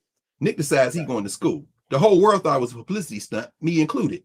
So I come into my introduction to African Studies class, which I deliberately put at 8:10 on Tuesday and Thursday mornings, because I only want the pure in heart. Another person I learned from, the great Ed Temple, the track coach, Tennessee State, Wilma Rudolph's coach, the Tiger Bells coach. He said, only the pure in heart only the pure in heart. I'm gonna have my track practice at 6, 7 a.m., 5 a.m., 6. John Chaney did the same thing at Temple. I watched it because they had a lot of his students. But at any rate, his players were students. Wow. So I come to class, here's Javen, and here goes a kid sitting with this hoodie up, and I look, what's Nick Cannon doing in my class? Can I bring my brother to class? Yeah, sure. Then he enrolls in the class. I watched this guy, I watched this brother take the red eye from LA to DC and come straight to campus, do a whole day on campus, go back to the airport, get the red eye, go back out to DC because to LA because he got a radio show next day. So anybody say Nick Cannon didn't go to school, y'all need to come see me because I watched it. So now he was in my class for about maybe a month. And then we started talking. He said, hey, do you have any time after class where we could talk? I said, sure. We go to my office. We stand there talking. He said, I really want to deepen my knowledge. I really want to read and study more. I said, okay, we can do an independent study. Every day, Nicholas Scott Cannon was on that campus. For the time he came to campus, me and him would post up for an hour, 2 hours, sometime more, reading. I tell him, what you want to do? He said, well, they're trying to do this Sam Cooke movie. And, they sent me the script. Now, I don't know if it's going to come up, but I do want to know about Sam Cooke. I said, well, here go 3 books. He would read those books and we talk about them. We got into this whole thing about voting. He said, I don't vote, ain't going to do no difference, this kind of thing. Oh, well, what you want to do? We read Dick Gregory's book on, nigger. And then we read the other one when he's talking about Count Me In, when he ran for president. And then we read, because Dick Gregory was alive at the time. And so we do not, anyway, I said all that to say this. Then one day he says, I'm going to call my boys to come down from New York with the camera crew. You think we could talk about some of this on camera? Sure. That was the birth of something called Cannon's class.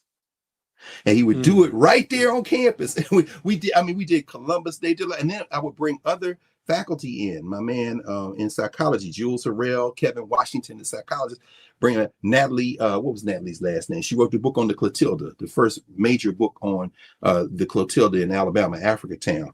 But at any rate, then Nick started doing Cannon's class in LA. I wasn't there.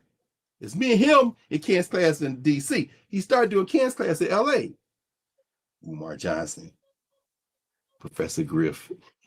And that is when the thing, the idea for it, man, I ain't never told that story. I mean, it ain't even a secret. You could just watch and see because he would post the Cannon's classes. And the thing about Nick, this is the last thing I said, but I'll never forget. John Lewis had made transition. This is during COVID, and I was down at the Capitol Rotunda to pay respects as he lay in state. Phone rang. It was Nick. This is when they was really trying to drag him for filth. They wanted to cancel, what was it, Wild 'N Out, and this is before the old man died. Redstone, the daughter, man. Let me tell you about Nick Cannon. Without betraying any trust or violating any confidences. Don't be fooled by Nick Cannon. You know what I'm saying? Because now Redstone is dead. He's passed all them storms, and he ain't lose not $1 or any market share, any platform. Nick Cannon, two things. He's honest in the sense that I'm just going to talk with everybody. And I can change my mind. Remind me of Du Bois in that regard, just in this specific regard. If I need to rethink something, I'm going to rethink it. And I'm just going to be asking questions. I don't know that he's fearless. I would say he's fearless. Maybe I'm sure there's sides I don't see and haven't seen. But the other thing is, he's not going to back up. They tried to break him. They tried to break him. I saw it, you know what I'm saying? Yeah. But I never saw him flinch. So I don't know, man. It's just funny to me when we talk about that. It just made me think about that. So it's safe to get Nick Cannon on the show. Is that what you're saying, brother? We can go ahead with Nick. You know what's Kalonji, you know what's funny? Now that's funny. It's funny you say that because he might do it. I'm not saying he wouldn't do it, but I can say this to this very day, from the first day that I met Nick Cannon to this very day, I have never asked Nick Cannon for one thing. I have watched people ask him for all. Now, I mean, Yeah, when I talk to him, I'll bring it up. I don't think he would ever. I watch Nick Cannon. I watch him do a lot of things. The generosity, the things that people don't see. You know, things people talk about celebrities do things, but don't want credit and don't want nobody to say anything. I've never asked him for anything. And it's funny. People will ask me, well, you should ask that. So, that's not my job. I'm supposed to be a teacher. Right. You know what I'm saying? And I think, and that engenders a kind of thing too. You listen, man, when I think of all the people who now people will call celebrities that you know, I know it's the same thing with you. You ain't never asked them come here and do that. Because at that moment, then it becomes something else. You see what I'm saying? It's like, absolutely. And these are people who will offer to do things and you would say no. You know what I'm saying? And I think, but that's how you maintain the respect, because of the fact that you don't put yourself in a position, you ain't borrowing, you buying. So if we do have to have that situation, then look, this we got over here, we got going on, so on and so forth. You respecting their time, you respecting their talent, their energy, so on and so forth. And you would expect reciprocity, but we all don't operate that way. I hear people all the time like, oh, such a boy, won't you? Again, that ain't my job. I don't count other people's It's not pockets. my job. That's not, that's not what we do it. You know, so we maintain our sanity, our respect, so on and so forth. You mentioned you was about to say something about Mike Render. I noticed I might have cut you off. I don't know if that was no. I've only seen that brother in person one time, and it's in one of them rooms that you are in all the time, that I'm in all the time. I was down there in Atlanta at the at Quilombo. Quilombo was having an anniversary thing, and we were over at Pasco's. And he came in to pay respects, to show his support for Quilombo, for, of course, Aminata Umoja, her daughter, and Baba AK, Baba Akinyele. And he came in, and you know how AK is, his country had. Hey, man, hey, let me holler at you, but I need to talk with you. And he came in, man, and it's like, it's a beautiful thing because... Hey, guess what? That wasn't then. That was at the NCBL conference. No, what I'm saying, sure was. It was the banquet, right? Because I came back for the Sankofa. That's exactly right. Kalonji, you remember? And I'm saying, I remember him saying what he said. Yeah. No doubt. That's right. That's right. Thank you for everybody watching, because I was down there twice. Once for that, for NCBL. That's right. We had the banquet, the closing banquet over there at Pasco's, and then came back for the Quilombo fundraiser. That was, I think it was Black History Month. Might have been the last day, maybe February. This past February. So yeah, because NCBL, we were down there last fall. It ain't been a year. That's right. Yeah. Shout out to Colombo. No question. Definitely. Someone just said that today is Mama Amanata's birthday, so definitely salute to her. It on her born day. I'm glad you said that. I'll text her when we get off, man. Yeah. Glad. See, this is how the ancestors work. But I only bring it up to say that, I've heard all the things. I've watched, you all have interviews and had conversations, and I've also watched the kind of caricature. Let me again be very careful right here, because you know what? Let me say it this way. Whenever I see people be very critical and have kind of like an ideological, I don't call it a straitjacket, but like a purity test. He's going, before I critique them, I try to imagine in my mind them at their lowest point. So when somebody says, well, he's ideologically inconsistent, or he's about, and I think, okay, before I jump on you, let me think about what would happen if you were unhoused, or if you lost a relative or a friend. And that moment of thinking about them in a vulnerable moment usually allows me to level set, and I don't jump on them. Because people, man, it's like, or if you were Detroit, or if you was Detroit Red, because of the fact that there would be no Malcolm if folks would have caught up with Detroit Red first. They would have gave you an opportunity. Come on. He'd have been gone. And plus, man, I'm of an age, and like you say, you spend your whole life studying and listening. More important, study is a word, but listening and trying to pay attention and trying to lengthen and deepen the memory. And then I say, why would I listen to certain people on certain subjects when I know more about it? It's your fault. If you listen, why are you? I understand. So let's work through it. Why are you listening? Why are you mad at a basketball player for talking about politics? Why were you listening And I'm not saying that you can't play basketball and talk about politics. Hell, Bill Russell did it. I see some of these young sisters doing it quite well. Maya Moore, and then I said, but unless you've proven that you have that expertise too, hell, Jaylen Brown. I'm prepared to listen to Jaylen Brown on some topics because I know that this young man has proven it. But I'm not listening to, you know what I'm saying? My question is, why are you listening to them? And I do understand the analysis and the observation that these people have huge platforms. That I absolutely understand, which is, again, finally, another reason why I respect you so much, brother, because having walked in many of those worlds, and at the time when I think we will both agree, the golden age, particularly of the most recent iteration of our culture, the 80s, into that early 90s, that hip hop generation, that was really the 70s, of course, for many ways, that's the watershed in some ways after that whole era, Stevie Wonder, you name it, Earth, Wind, and Fire. But in terms of hip hop, for you to have come of age with them and now to be in this moment and to still not only be engaged with those who really lay the foundation for what we call hip hop, but to be in conversation with those who have come after that, because you can't look the other way. That takes a certain stamina, it takes a certain commitment, but it also gives the possibility of burnishing the same platform that some of the people who have gone left have done. And that's hard work, man. That's why I'm not quick to, when people be critical, I'm like, you try that. You try to stay in the room. You know what I'm saying? But you know, to your point too, when you talk about entertainers, right? We look at that's the American way.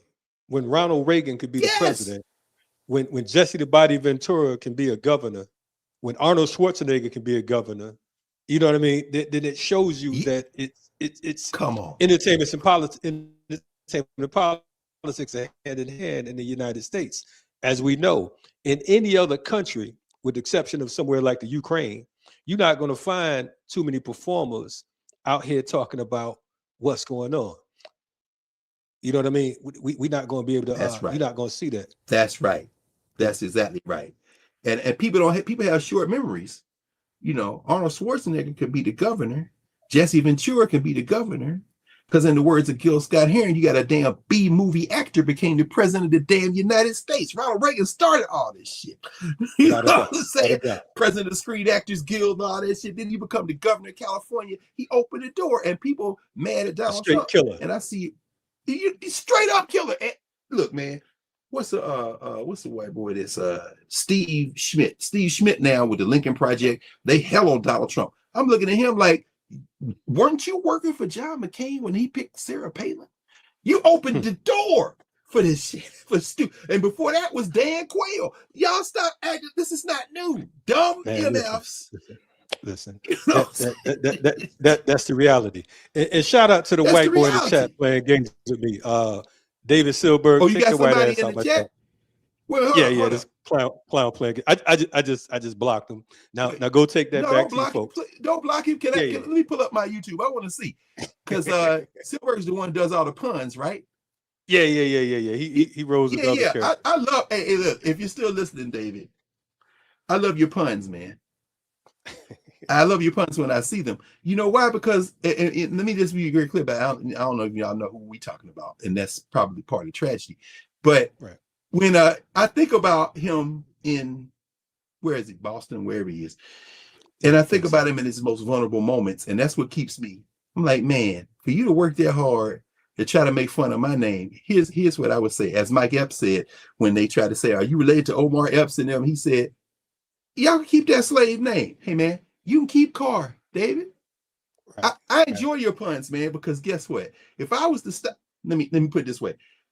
Obenga told us a story about Sheikh Anta Diop one time. He was like, do you know the names of the critics of Sheikh Anta Diop? I said, other than the ones he mentions in Civilization of Barbarism? I said, yeah. He said, do you know the names of the people who used to attack him when we were in Paris? I said, no. He said, that's the point.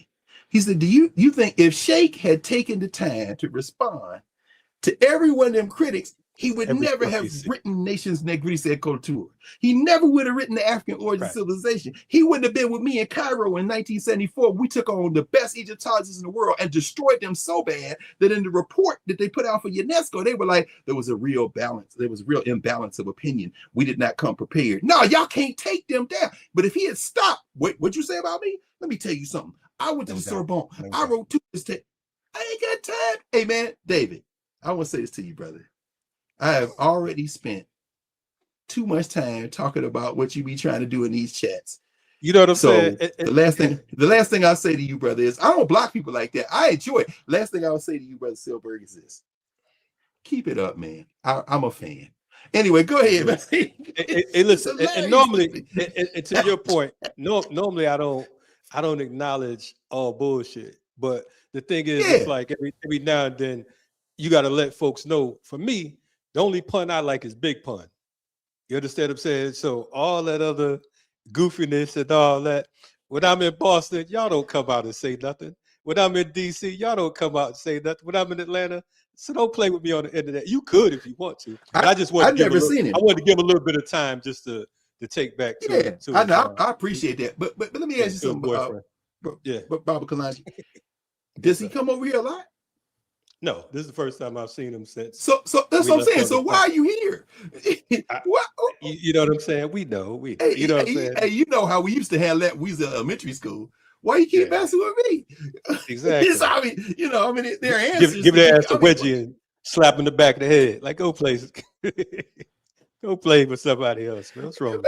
Stop slapping the back of the neck of girls you like. Just tell you know what I'm saying?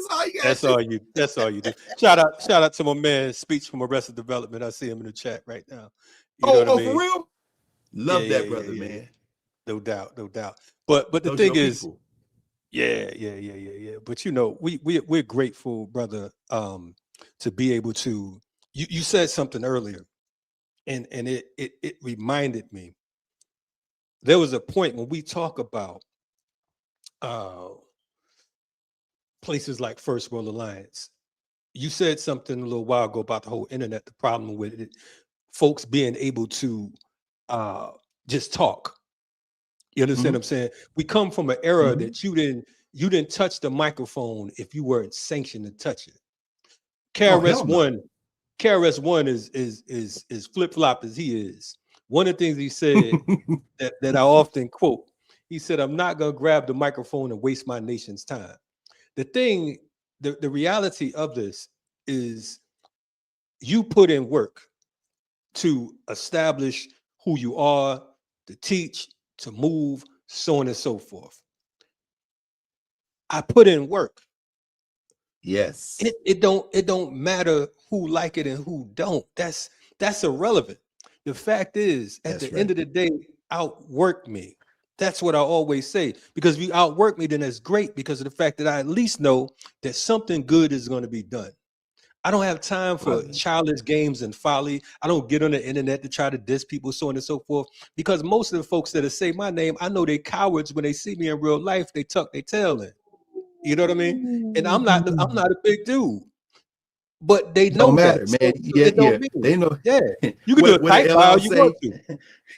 What the LL saying? 4, 3, 2, 1. To every MC in the game, play yourself out position and mention my name. Exactly. or as Antonio Hardy said, what did Big Daddy Kane say? Kane said, I worked like a slave to become a master. Become a master. Bro, you know what I'm saying? Yeah. So y'all want to, that's fine. Yeah. I mean, it like my country uncle used to say, you tickle me to get on here, to be a grown man, and you doing a tight by, and you talking about other men. He's so sensitive. Let's see. Now, hold on. Let's say this is very clear. Every way people show up, every human being shows up in the world. However they show up, we embrace everybody in our common humanity, as long as you ain't harming nobody. But what you just said, Baba, has a particular weight to it that if you know, you know. When you say grown men, that's a certain valence. Then you say with other grown men, that's black talk right there. So that's what I'm saying. Now these men wouldn't call themselves Africans. No, but that's very African, and of course, women have our sisters. And you wouldn't have played with them either, and you wouldn't have played with them in real life. So So the No, thing is, sometimes people get it twisted. They see you. Dr. Carr is a big dude. You know what I'm saying? I stood next to this brother. Now on the screen, you nah, might nah, think, I ain't you know, big. I'm overweight. There's a he gets weight. listen, Look, but this is listen, nah, but we don't. Neither one of us got to be big. Look, yeah, John Clark. you don't need You remember security, is what I'm John saying. Clark was a small guy. Well, no, Absolutely, absolutely. Clark was a small man. If you tried to rush John Yes. Clark, he would have to save your life because we would kill you. You know what I'm saying? You ain't got to. Period. Jacob Period. Carruthers. Yes. Jacob Carruthers was, I don't know, maybe 5'6", 5'5". He's a little dude, but I watch Carruthers come in rooms. Absolutely. You know how real gangsters are. You think you're in a room full of gangsters, then a dude walks in who you don't know, and all the gangsters go to him, or I'll go to her, and you realize, huh, Mama Rimba was scared. Man, look, she's scared of shot. If you don't, but she's not a big. It's not physical stature. It's not physical stature. No, I would. Now I see. Thank you, but I pulled up the chat. Somebody said, please ask Dr. Carr, does he ever rewatch some of the Dr. Clark teachings? All the time. And that's another thing I say. When you got Amos Wilson, y'all just when did y'all post Amos? This is one of the more recent moments y'all put Amos Wilson. This was actually we had some things behind the scenes, so that's an older one, and we just brought it back to the forefront because we felt like some of this stuff had to come back because, to your point, when you folks they can't even fathom that school of thought. But anyway, go ahead. You were saying something. I'm sorry. No, all I was gonna say about Clark is I listen to Clark often. Like around here, you know, most of my books are in storage, man. I just know one of these days I'm thinking it's either going to be an HBCU somewhere in the South or a deaccessioned library, one of those libraries owned by a city or something. I can get it for $1, $100, whatever, fix it up and take all my stuff, put it in one place. Because we need a physical think tank to add to these places, one that we control. But when I'm looking for something that I know is here and not in storage, I'll put on Dr. Clark, because now I listen to Dr. Clark. At first, like I'm listening to him for substance. And that's right. We used to get the tapes, you know what I'm saying, Columbus, before I met him. I think the first time I met John Clark may have been 88, maybe.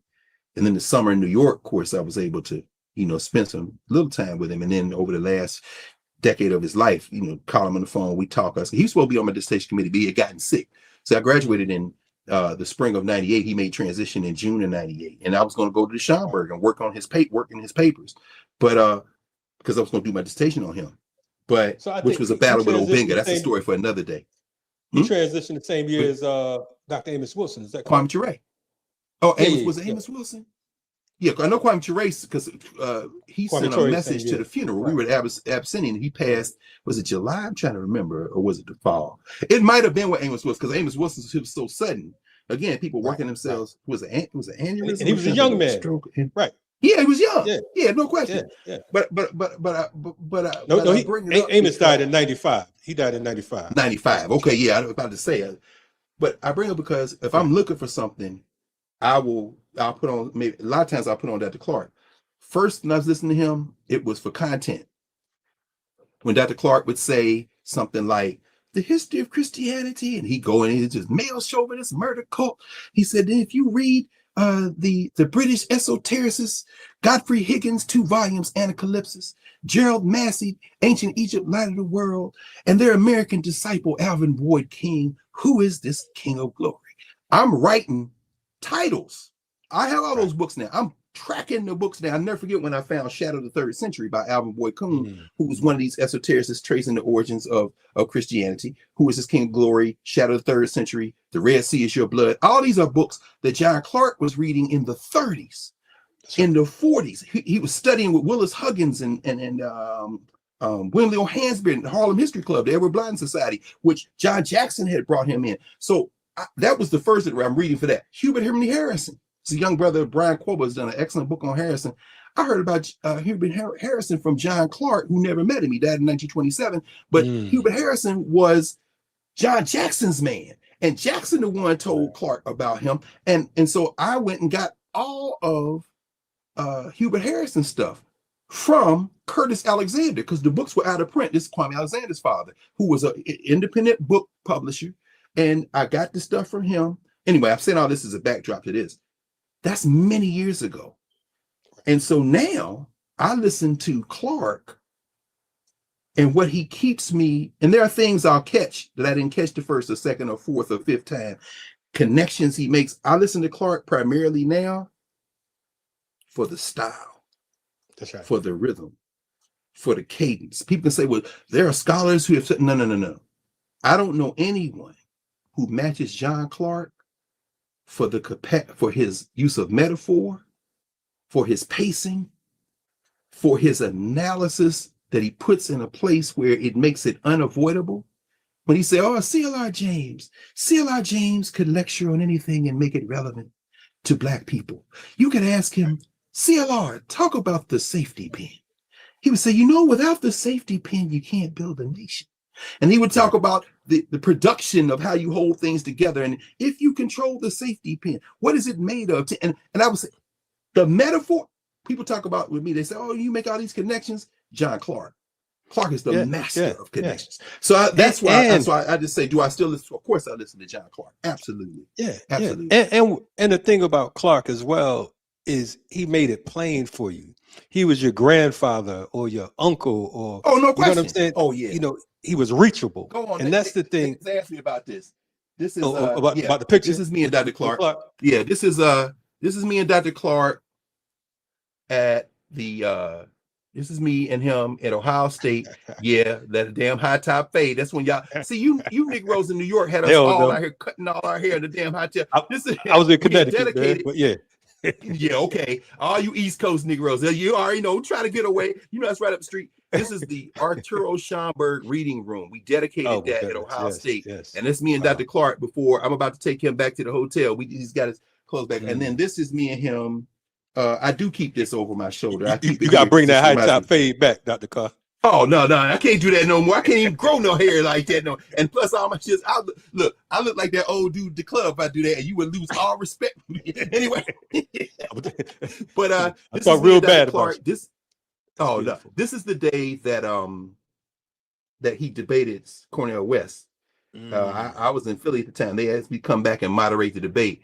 And he asked me something, so I'm saying something to him now about what we about to do next. And somebody caught that picture. My man Dave out of Columbus, Ohio. And so that is a picture of me and Dr. Clark. So yeah, I don't have a few pictures I keep around here. Me and Dr. Carruthers and some others, but and Larry Obdelli Williams is over there. Y'all can't see all those pictures, but me and Dr. Clark, yeah. You talk about Larry Obdelli Williams. I got a picture. Oh man. The last picture I took with him was with him, Mama Marimba, and myself. And oh man. I think where were y'all? We was at the Malcolm X Festival in Atlanta. Oh yeah. And looking at it, folks didn't know who he was and what he meant to scholarship. Yeah. Still I mean, don't. one of those unsung heroes that you talk about. You know what I mean? Obdelli Williams is the man. Yeah. I got a picture with him and Marimba. And to your point about Mama Marimba, just a small giant. Oh, if you get checked by Mama Marimba, you feel real bad. Right. Hey, it take you months to recover. She checked me one time because she thought I did something, but I cleared it up. Yeah. Even after she apologized, I was still checked. I just took it like I was embarrassed, like there was a bunch of people around, and it was just her and I. And I was just like, hey, you know what's crazy? She is the sweetest person. Absolutely. But it's the kind of thing where don't waste her time. Because she always working. If she awake right now, she's somewhere. Shout out to G for, of course, her daughter, and to her granddaughter, Kehinde, who is now she be a junior in the fall at Howard. When I said, oh yeah, my room I said, look, okay, you're right, man.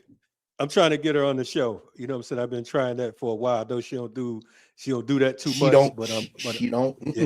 Yeah. Nah, she's so necessary her brother right now. Yeah. She absolutely is. It's funny, Obdelli, and I was one of the pallbearers at his funeral. We laid that brother's body to rest right there in Atlanta. Obdelli Williams is one of those master bibliophiles. He was a purebred bibliophile. There wasn't a book, a pamphlet, a recording. And unfortunately, I don't know what happened. We was talking to my mom about this at the funeral. What's going to happen to his stuff? We have lost too many collections. Obadeli was like James Spady, who lived for years in Philly. He always had his camera and he always had a recorder. The things that he captured aren't anywhere else. And Obadeli, I never forget, we did a study guide to the destruction of Black civilization for ASCAC. This was 1992. Our conference was in Columbia, South Carolina at Richard Allen University, the same Allen University where Dave Chappelle's great-great-grandfather was the bishop, and he was and they restored the auditorium. I came into the hotel the night before the conference started because we had sent the final manuscript off to LA to Nzinga Heru, who was in President ASCAC, to publish it, study guide, book 2, Destruction of Black Civilization. And I hadn't seen it. This is what kind of bibliophile, this is what kind of collector Obadeli is. Nzinga and ASCAC had published it. So I come in the hotel, and who comes up to me with a copy, asking me to sign it? Obadeli with, how you get a copy before the people that published the book? Obadeli Williams was a magician, bro. And when y'all go, when y'all go to the AUC and go to the Asa Hilliard collection, shout out, of course, to Mama Patsy Joe and Baba Hakeem and all of his partner and his children. Everybody. Nefertari, who's an ancestor, of course. Trisha, Pat Nefertari Hilliard, and Roby, his daughter. Baba Ken Nunn, his son-in-law. His stuff is at the AUC. You can go to Woodruff Library.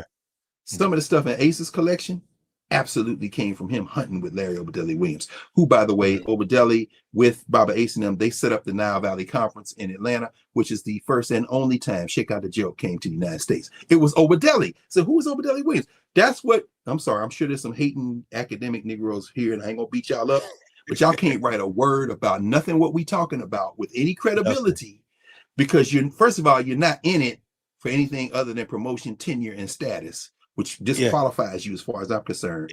And don't know half the people we talking about, but go ahead. Don't know none of the people. And when you do find out, you want to caricature them. That's right. Obadeli Williams was more skilled and accomplished as a bookman than all the librarians that I know on the subject of Black people. I'm sorry. There are some who I would say are on par with him. I don't want to say that in terms of ranking, but y'all gonna stop clowning our people because they don't have paper that you think is more important. In fact, the people with the paper need to come in the room and be quiet. Obadeli Williams was, he was as heavyweight as it is. I remember that the day that we took that picture, and of course I've been in this company, in both of their companies many times, but at that day, something's like, let me get a picture with both of y'all. Just on a random. That was the ancestors. Yeah.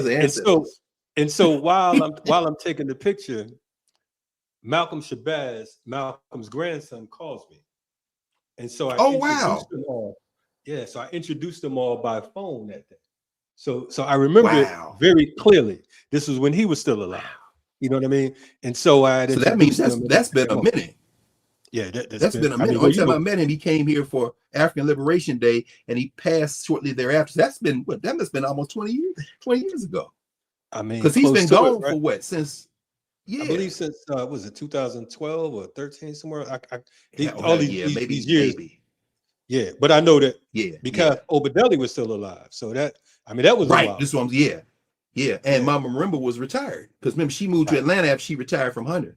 And anyway, man, we started talking like people like, wait a minute, hold on, and got deep in the bag. Look, all of this. 2013 is when he transitioned. 13. Okay. Mm-hmm. Yeah, I'm thinking about this. You got us in here talking about liberation pedagogy. That's really what we're talking about. It may not seem like it, but at the end of the day, which is why the internet is very useful as a tool, the digital universe is very useful as a tool, but nothing will ever replace life to life, breast to breast, mouth to ear, because at the end of the day, what we're talking about right now, what did the Congo use? What did Baba Fukiyao? He introduced us to this term of Lufuki, and Robert Ferris Thompson, who learned all this stuff about Congo from Baba Fukiyao, said that Fukiyao told him, and it's in Flash of the Spirit. You can see how he's got in his footnotes. He says, Lufuki, may be the root of the word funky. He said because for the Congo people, and I would say for African people generally, to be in physical contact with each other. He said, when you sit up under an elder, their scent, their life force seeps into you. So, you know, when we think of, I can remember John Henry Clark Smith. Right. I could, you know what I'm saying? And he said, it's like funk. It's like you can't replace the digital. Like when we saw each other, man, and you came in the room, we embraced. This is Kalonji Changa. I see this man on the Hollywood squares all the time on the internet. You know what I'm saying? On the thing. But then to watch you with Jeff Ford's family, to watch you with Asada's people, to watch you, in other words, there are interactions that until you see it life to life, look, you can't fake that, brother. When an elder stops and says, come over here, brother. What's the brother's name who had just gotten out? Oh, he gave a master class. Yes. Oh my gosh. Man. Definitely.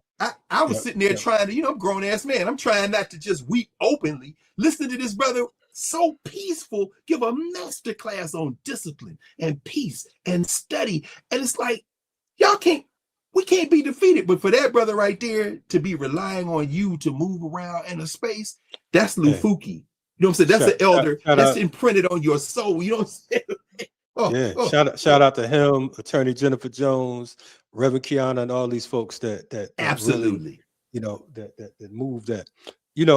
And you talking about that scent. And it's like First World Alliance had a scent. You know what I'm saying? Yeah, it did. Because wasn't no air conditioning. No. And it was a beautiful scent. You in there. Africa hot. Africa hot. July, and it's hot as hell, and ain't no air conditioning. And it's gonna be packed. Yeah. And you happy to be there. And you ain't even you cool with it. And there's a couple people gonna hug you that that you wish they had some deodorant. How about that? Rub it across your high top. How about that? Hey, look, but I ain't even mad, man. I'll tell you, first time we were in Ghana, this is 1995. The night before we getting on the plane, we trading everything. We leaving everything here. So my man Mario Beatty, Dr. Beatty, his then girlfriend, now wife, Letha Watkins, they in their hotel room. The brothers then come up and they trading everything. We want some cloth, we want some bags. So Mario done spent all his money. He done trade everything he got. So he goes in his toiletry bag and starts trading toothpaste with. He comes out with the deodorant. He comes to brother here. Brother's like, what is this for? Man, we bust our laugh. Let me tell you something. The way you smell when you come out your mama's womb, if it's something that's offensive, it's probably because it was something you ate. Do you think God designed us in some way? I mean, it's like what Richard Pryor said. Remember he said, I was like, whoo, and the guy was like, whoo, to me, like what you smell like. Smells it. But first world, brother, you right. Kalonji, you never forget that smell, that little sheen of sweat, and you sitting there and John Clark. Oh, you can't. That's right. You can't, brother. It's heaven. But I'm so grateful to just the fact that the Creator, the ancestors have etched in our memory banks and in our DNA to a great extent. Something that is so priceless that it's not the same if you watch it on the video. You understand what I'm saying? And the thing is, we were blessed. We were blessed, brother. And that's the part. And it's not. And we are blessed. True indeed. And it's not one of those things because sometimes people, take it like, oh, they talk about back in the days, like, well, we got that or we got this. Listen, if you can't do nothing else but sit at your elders' feet, sit at your elders' feet. That is a blessing amongst blessings. It's so valuable. It's so invaluable that you don't get it until they're gone. So for now, brother Kamadi Carr, when I hear some people talk about some of our ancestors that we knew, and they try to explain to you what they were talking about and what they meant, so on and so forth. Yeah, when you got it directly from the horse's mouth, it's amazing. Because of the fact that they can tell you everything about what they read. Is different to read something from someone than to hear it from them and ask them questions and get an understanding of what got them to that particular point. Because you can get into something from the middle of like you talked about earlier. I forgot who you quoted, but you talked about how folks started to Dr. Clark. You quoted Clark. when you were talking about, I only debate my equals. And yeah. It was debating. Yeah, all of us I teach. Teacher. Yeah. Because they jumped him in. That's right. No question. One of the first places I went in Harlem back in the late 80s was 89, that same summer. Yes. Was the basement of the Harlem YMCA, because that's where the Harlem History Club used to meet. I went down there just to stand in the space. And what you're saying, Kalonji, is so important, brother, because so y'all talking about, like you said, back in the day, two things. And I'll give you a very specific example. Everybody now talking about socialism, Marxism, communism, the differences between, in fact, I was just rereading something David Harvey wrote. All these theoreticians, man, great, beautiful work, incredible work. But I also knew Anderson Thompson, Jacob Carruthers, Bob Stark still with us, Harold Pates still with us. Back in the early 70s, they published a journal called the Afrocentric World Review. Carruthers wrote a piece, Hegel and the Negro, then Marx and the Negro. This is the height of the fight between the black nationalists and the black Marxists. Abdullah Kalamat is still here. He tells story for his side, of course. And I have a lot of respect for him. Interviewed him for the Black Table, this thing I do at the Black Star Network. But I'm saying all that to say this. There's only so much you can learn from an archive. In fact, you only learn a little. But when you know the life to life and get the rest of it, I'll never forget. I forget, was it Dr. Clark? It might have been Clark, or it might have been Dr. Carruthers telling me the story about how Kwame Ture was debating John Jackson somewhere. It may have been Chicago. And Kwame Ture, of course, is talking about the masses. The masses of people. And he said John Jackson then pretend like he was going to sleep. He just went down like this. And then when Kwame Ture took a breath, Jackson looked up, opened his eyes, and said, "The masses is asses." And when, now, I don't care how many books you write about racial capitalism and the intersections of it. No, the idea of the lumping, it could be Baraka writing about the lumping. Listen, that's the commentary on the lumping proletariat.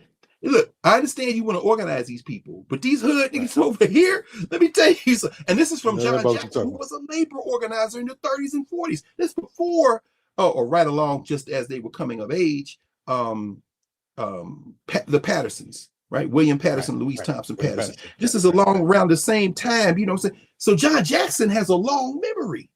And Kwame Ture is a lot younger than him at that stage. And I'm saying, when I'm reading these books and these people get real critical, they're great theoreticians. I'm like, but that life to life thing, you might think you know Queen Mother more because you've been through the archives. But as somebody who was blessed because the Kelseys would bring Queen Mother Moore to Columbus, Ohio for her birthday, to have sat with Queen Mother Moore and watched her. And then we went to her funeral in Harlem, where Farrakhan preached a eulogy. Mother is love. I'll never forget that. Right. When y'all writing about these people, please understand that whatever you have in terms of your analysis of who they were and what they thought, whatever they did for our people. That's right. And if you're not doing something for our people, it don't count if you wrote a book that was published. And I got all your books. I read them. That's my job. It's one of my jobs, one of my self-appointed jobs. I got jumped into that. But if that's all you're doing, thank you. I'll buy the book. I'll read the book, but don't come over here trying to lecture people on struggle if you're not going to get in the struggle. And guess what? There's time. Well, there's time for you to do it. People talk about us saying back in the day. Guess what? For everybody, this is a day. Go find, like you said, go find them elders. Go find them people. There's still people walking the earth. Sit with them. That's all you got to do. When you talk about Queen Mother Moore, the most I learned about Queen Mother Moore from someone that knew her directly was from Muhammad Ahmed, Max Stanford. Oh yeah, you know what I'm saying? Max Stanford. The stories that he would tell about her, who's still around. That's right up in Philadelphia. You know what I'm saying? One of our greatest minds, might I add. You know what I'm saying? Who's up in his upper 80s, if not 90 at this particular point. 90. Who had writing books about Ram. And have you checked on Max Stanford? Have you checked on Baba Ahmed? Yeah, but you're writing a book on Ram though. Oh, I'm sorry. This is what academics say. They're working on. I'm working on. You're working. Hey man, let me tell you. I was in Daoud Hakim's bookstore. It's after he passed. His daughter was running the place, 52nd Street, West Philly. On my hands and knees, going through stuff to see and I found a bound copy of Muhammad Ahmed's master's thesis on Ram. I think I might have paid $5 for it. Whatever. This was back in the 90s. And so I reached out to Robin Kelly. Mhm. Robin was still on the East Coast at the time. I said, man, where's Max Stanford?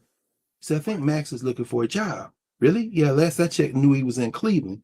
So I find Max Stanford. Hey, man, you between jobs? Well, no, I just got this job and I'm working. It's kind of a year-to-year thing. So I talked to Nate Norman. Was it Temple then? No, Was this that when is he what was I'm at Temple? saying. He was in Okay. Ohio. I talked to Norman, who was the chair of African Studies at Temple at the time. I said, Max Stanford might need a job.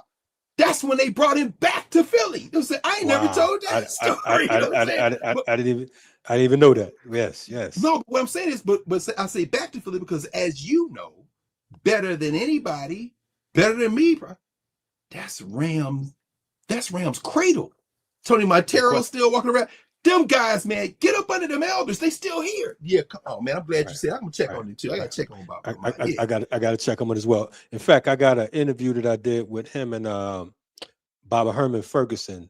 Maybe a year before he transitioned. Never released it. I did it for a film, and I still have that. I got another interview I did when I had a radio show back when your man had Harambe Radio. I had interviewed Max Delani Amon. Not the yeah. Delani. Yeah. See, yeah. that's that archive. We need that archive, man. We got to preserve. We can't lose another archive. Your archive right there. But then you're doing what I think we have to do now, which is just put it out there. You uploading it now. That's I'm holding back on some things. Some of the things because good lawyers, statute of limitations, man. Some of this you can't tell. Some of that. But if somebody just asked, I'd love to hear advice for young lawyers saddled with student debt, trying to establish a foothold in the awful industry and what ways they can contribute or help out as lawyers. Let me just say this, Brittany, you very quickly. I'll keep this quick because I know we've been going on for a long time now. I teach class every semester at Howard Law School, and we study the underlying rationales for the law, not just the statutes, not just the case law. As we see with the Supreme Court, they're throwing out that now. They're throwing all of that out. But what I've learned from the best lawyers, including a lot of those NCPL folks, people like our brother Mally Davis and so many others, is treat the tools of the law like a weapon. Certainly saw this firsthand with two men who I was happy to say before they made transition. I would always say to them, you are the two that have always made me reconsider whether or not I should have went out there and gotten that courtroom with y'all. And that, of course, is Baba Chokwe Lumumba and the great Alton Maddox. You know what I'm saying? I would tell them all the time. I mean, so if you're out there worried about that, just know that because you have a license, you can go in a space where our people are under perpetual assault that they can't go in. So if you're going to be a lawyer, be one like Nkichi Taif or Ajua Ajia Toro or Baba Amari Obadeli's great nephew, Milt Henry. Go out there and fight for our people. Sometimes it's as simple as getting cash bail. Sometimes it's as simple as filing a motion. Sometimes it's as simple as making a court appearance. If you have a license, they can't get past that swinging gate that's known technically as the bar. They say past the bar, that means literally you can't go up to the judge. You can't go to, because I don't have a license. If you got a license, just remember that is a skill that people need from you. You don't have to be a legal scholar. You don't have to parse the meaning of the 14th Amendment. You don't have to go into the probative value of whether or not in the federal rules of evidence you can get this in. No, you can stop somebody's parking tickets. I showed up. Here's my representative. Is the cop here? No, you can do that yourself. You can get a lawyer. We both know lawyers who have stood between people on things that are very simple, except we need somebody that can go past the bar. It's a simple thing sometimes. That would be my advice. No doubt. And rise and power to Alton Maddox and Chokwe as well. Speaking of that, and I'm thinking too, because you're giving me all kinds of memories right now. I got to pull up. Man, I got to pull up my picture with Kalonji. Yeah. With Alton and Dick Gregory. I got a picture with both of them. Yeah. Alton would cut. I remember Dick Gregory, because look, this Negro, I'm tell you, we don't go into Dick Gregory stories. I love Dick Gregory. I helped Dick Gregory work out the ideas that his son was able to put together in the last book he published, which they published just before he passed on Black history. So shout out to my man Christian Gregory. Dick Gregory would drive to campus in that 2-seater Benz he had and park wherever the hell he wanted and walk up to the library. And he called me and said, "Oh, come down, help me." And he had these big ass bags, man, newspapers. You know how he did, books, newspapers. We hide all that up there, and then he just hold court for hours. One Saturday he came up. I'm helping him. We working through ideas, how he's gonna work on this last book, how he wants to format stuff. He said, "I gotta go." Okay, all right, Bobby, let me help you get down. And he said, "No, I'm staying on campus." This man, elder now, this is shortly before he made transition. Dick Gregory goes down, we pack his car. He drives the car maybe a block down because he'd have heard that Alton Maddox is on campus. And some kind of way he found out and he stopped what he was doing to go see his friend Alton Maddox. Where did you take this picture, man? People don't know they had a real tight relationship, man. Where were you? Right here in Atlanta at the Shrine of Black Madonna, in the back of the Shrine of Black Madonna. Shrine. Yeah. And then we did then there was another piece with him. With those two, Cynthia McKinney, Tawana Brawley, and someone else. This is somewhere else in Atlanta. This was this was shortly before Dick Gregory transition. But yeah, I mean, because remember Tawana Brawley. Okay. Yeah. But remember Dick Gregory, when we was working on the whole Troy Davis case, he was down here pretty frequently for that as well. You know what I mean? So when y'all were standing outside the prison the night they killed Troy Davis, we were at the Nile Valley Conference in Atlanta, right there. And then y'all sent word that it had happened. You know, in fact, man, this is what you're doing, man. This is, y'all don't understand. These are 2011. Yeah. You can't. In fact, it was the conference that was held to commemorate the first Nile Valley Conference that we were talking about, that Oakdale and Ace and them brought Shake Out the Joke. Man, come on. September 2011, right? Yep, September 2011. Yes. You know what's crazy, man? And again, just so everybody, you know, y'all watching this like these old cats, man, talk. There are certain conversations that you won't have, like you said, unless you are with an age mate. Again, this is why the digital thing, you gotta be around communities, and we both been blessed to be in these communities. Absolutely. I met Alton Maddox. It was my third year of law school. I was president of Black Law Student Association of Ohio State. We invited, no, it was my second year. I was 2L year. We invited, this is when Tawana Brawley, they was after Tawana Brawley. We invited Alton Maddox to come be our banquet speaker for the Black Law Student Association. Man, they was mad as hell at Ohio State, but we had a budget, we could do it. Maddox couldn't come. He sent Vernon Mason. I was going to say Vernon Mason. Right. He sent his boy, sent Vernon Mason. This poor Mason went to seminary, all this stuff. Mason comes, gives the talk. When Al was still fat. But go ahead. Yeah, exactly. Al was still fat, no question. He comes, he gives a talk, and he quotes from this little slim volume he had. Then he gives me the book and says, "You can keep this, I can get another." It was a little book by a cat out of DC, from Chicago, but living in DC, named Tony Browder from the Browder Files. Wow. I didn't know who Tony Browder was. The following year, we said, "Oh, y'all was mad for us inviting Alton Maddox. He sent Vernon Mason. Watch this. Get a load of this." He extended an invitation to Ava Muhammad, Chief Counsel of the Nation of Islam. Oh man, their heads exploded. She came, tore the place up, and Ava was brilliant. She's another brilliant woman. Listen, man, I don't care. She's one of the people that made you respect the Nation of Islam. Ava Muhammad was Sister Soldier to that whole piece right there, man. Yes, sir. And of course, our condolences go out to Mother Khadijah. Of course, Mother Khadijah Farrakhan. She makes transition and journeys to the ancestors. But Ava Muhammad, you're right, man. A beast and still very. Oh yes, assalamu alaikum. Yeah, man. Y'all mess with Ava Muhammad. And in fact, her daughter graduated from Howard shortly after her mom made transition, because Janae was in Columbus, Ohio, and around the area. Right. So, and I remember talking with Sister Ava shortly before. I didn't realize that she was ill like that. She was calling me because her daughter was getting ready to graduate, and we talked. And then she, these are. Man, Brother Kalonji, thank you for this, brother, because even just, and there's a million more stories we could talk about. We're going to do it tonight, but no question. Thank you for reminding me of something I don't need reminding of any more than you do, but for helping us all be reminded of the fact that this isn't ideological, intellectual. This is not an academic exercise. These are lives we talk about. Everybody we talked about tonight is a human being trying to work out how to stay on this planet. And all these people we talked about who are Black gave their lives for this. That's right. And this ain't back in the day. We fighting the same fights they fight. It's an honor to be in that fight. So nobody feel bad if you feel I didn't know. No. You know now. And the majority of the people that you named, we were blessed to walk the earth the same time as them, to be on the planet the same time as them. Of course, not John Jackson. Right. And when we talk about John Jackson, we're not talking about Jonathan Jackson. We talk about the first John Jackson. So you know, we were unfortunate we didn't get a chance to. But you know, John Jackson actually, a brother named Kansu Peters, whose sister was Margaret Peters, wrote the history of Black Dayton. Shout out to my man Kwaku Larry Crow and Mama Olabisi Olakalade, still there in Dayton with the Dayton Council of Elders.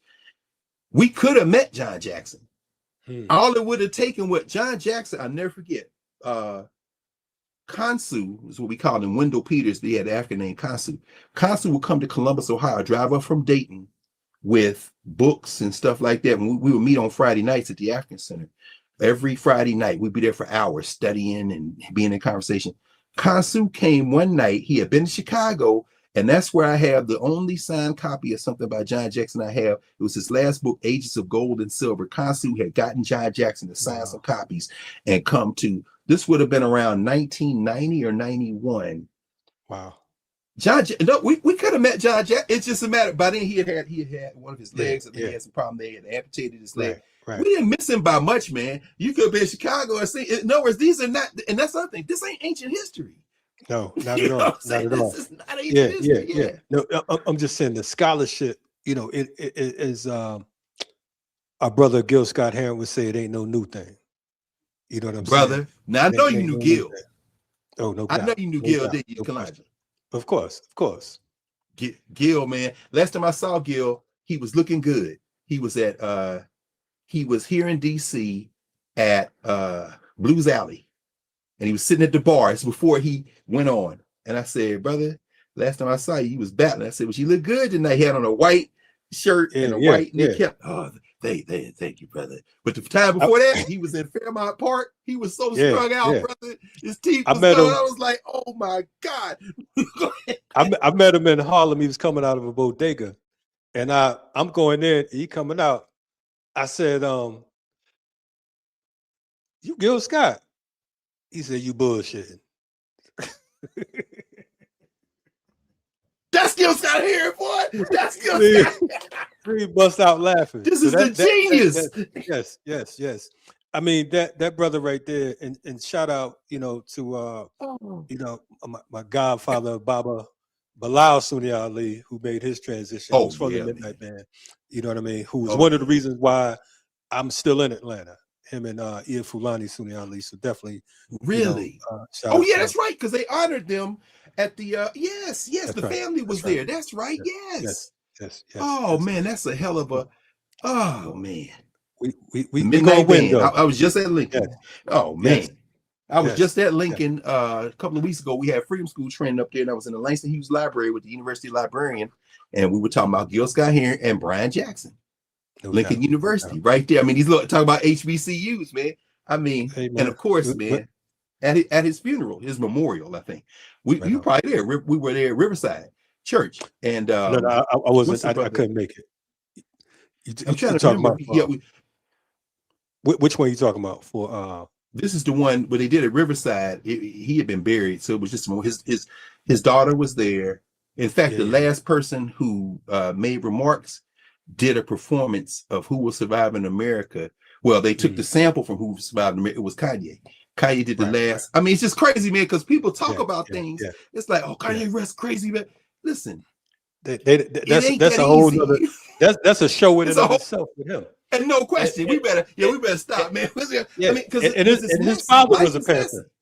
Yeah, Kanye's father was a Panther. Matter of fact, I think he was out of DC, if I'm not mistaken, but or somewhere around there. And it was down there at Clark, right? He was teaching at Clark, Atlanta for a while because his mom taught at Chicago State, but they were in Atlanta first. Again, this is not academic, y'all. It's people's lives. We're just trying to work out how to live. That's all. That's all. Anyway, look here, man. I know you got to run. We not dead. Yeah, Damn, we both got to run. Man. I done held you hostage for two. Has it been 2.5? Listen, hey man, I love you. We'll do this again, you, brother. Yes, sir. Appreciate you. Thank you for Black Power. Listen, thank you for Black Power Media. Thank you for everything you've done. Thank you for being consistent. Dave Silberg, hit me up, man. No, I'm just kidding. I do love you. Hey, I love your work. I ain't mad at Silberg either. I just wanted to slap in his head. Of course. Okay, corny. You know what I'm saying? Stay off that sill before you hit a bird, man. That's what you stay on the sill. Unless you hit a bird, brother. That's what you sink. I'll tell you that. Yeah. Before you sink, Before you sink. Yeah. But thank you, brother. My son see you in Boston and push you over or something. But anyway. Whatever works. You know, right? They ain't even in the same neighborhood. Hey man, but for real, man. Listen, thank you, brother. Thank you. Thank you, brother. Man. Love you. Love you too, man. Yes, Stay on sir. top of the world. You. You've been checking out Black Power Media, no doubt. Be safe. You've been checking out Black Power Media. That was my brother Greg Kamati Carr. Y'all stay tuned. You know what I'm saying? Run it back. Share this episode. And until next time, we'll see you on the other side of the barricades. On this side of the barricades. Yeah.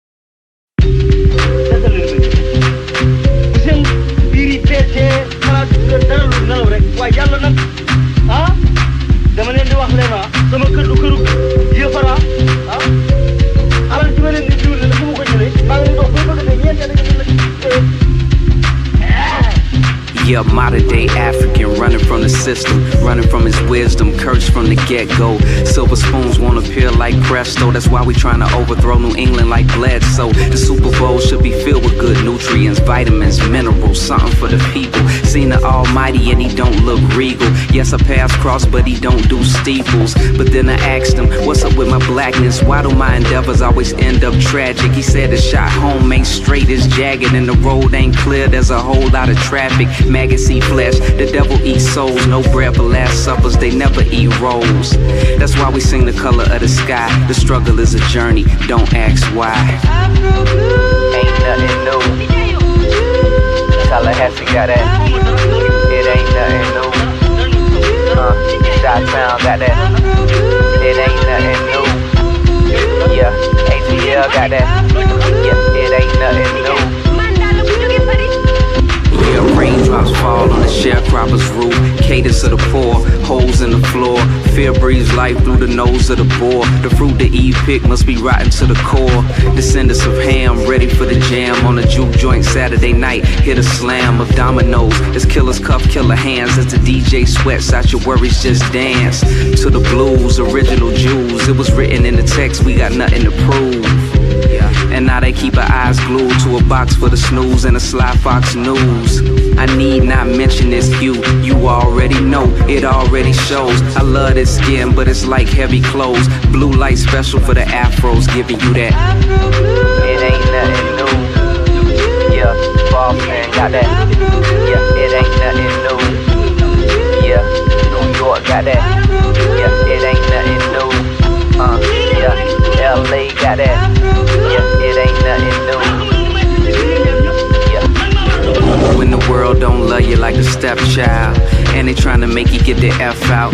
God hear you, but you gotta get yourself out. Look up in the mirror for a God, that's the best route. The stained glass will put a chain in your ass. Liquefy your thoughts, pour your brain in a glass. Sip it like scotch in a $1 million pass. Papa got a brand new $1 million bag, and it's full of evil plots and schemes. To get up out this tank, that's the lobster dream. They say you need Jesus, but who got the green? That's the question of the century, who got the sheen? For the Afro blues, tap dance shoes. For niggas in showbiz who too damn cool to ever make a move and let they intellect duel with the powers that be. 40 acres in a mule. It ain't nothing new. Yeah, Miami got that. It ain't nothing new. Yeah, Kingston got that. Yeah, it ain't nothing new. London got that. It ain't nothing new. Yeah, Port-au-Prince got that. It ain't nothing new. Yo, Cairo got that. It ain't nothing new. Yeah, Libya got that. It ain't nothing new. Yo, South Africa.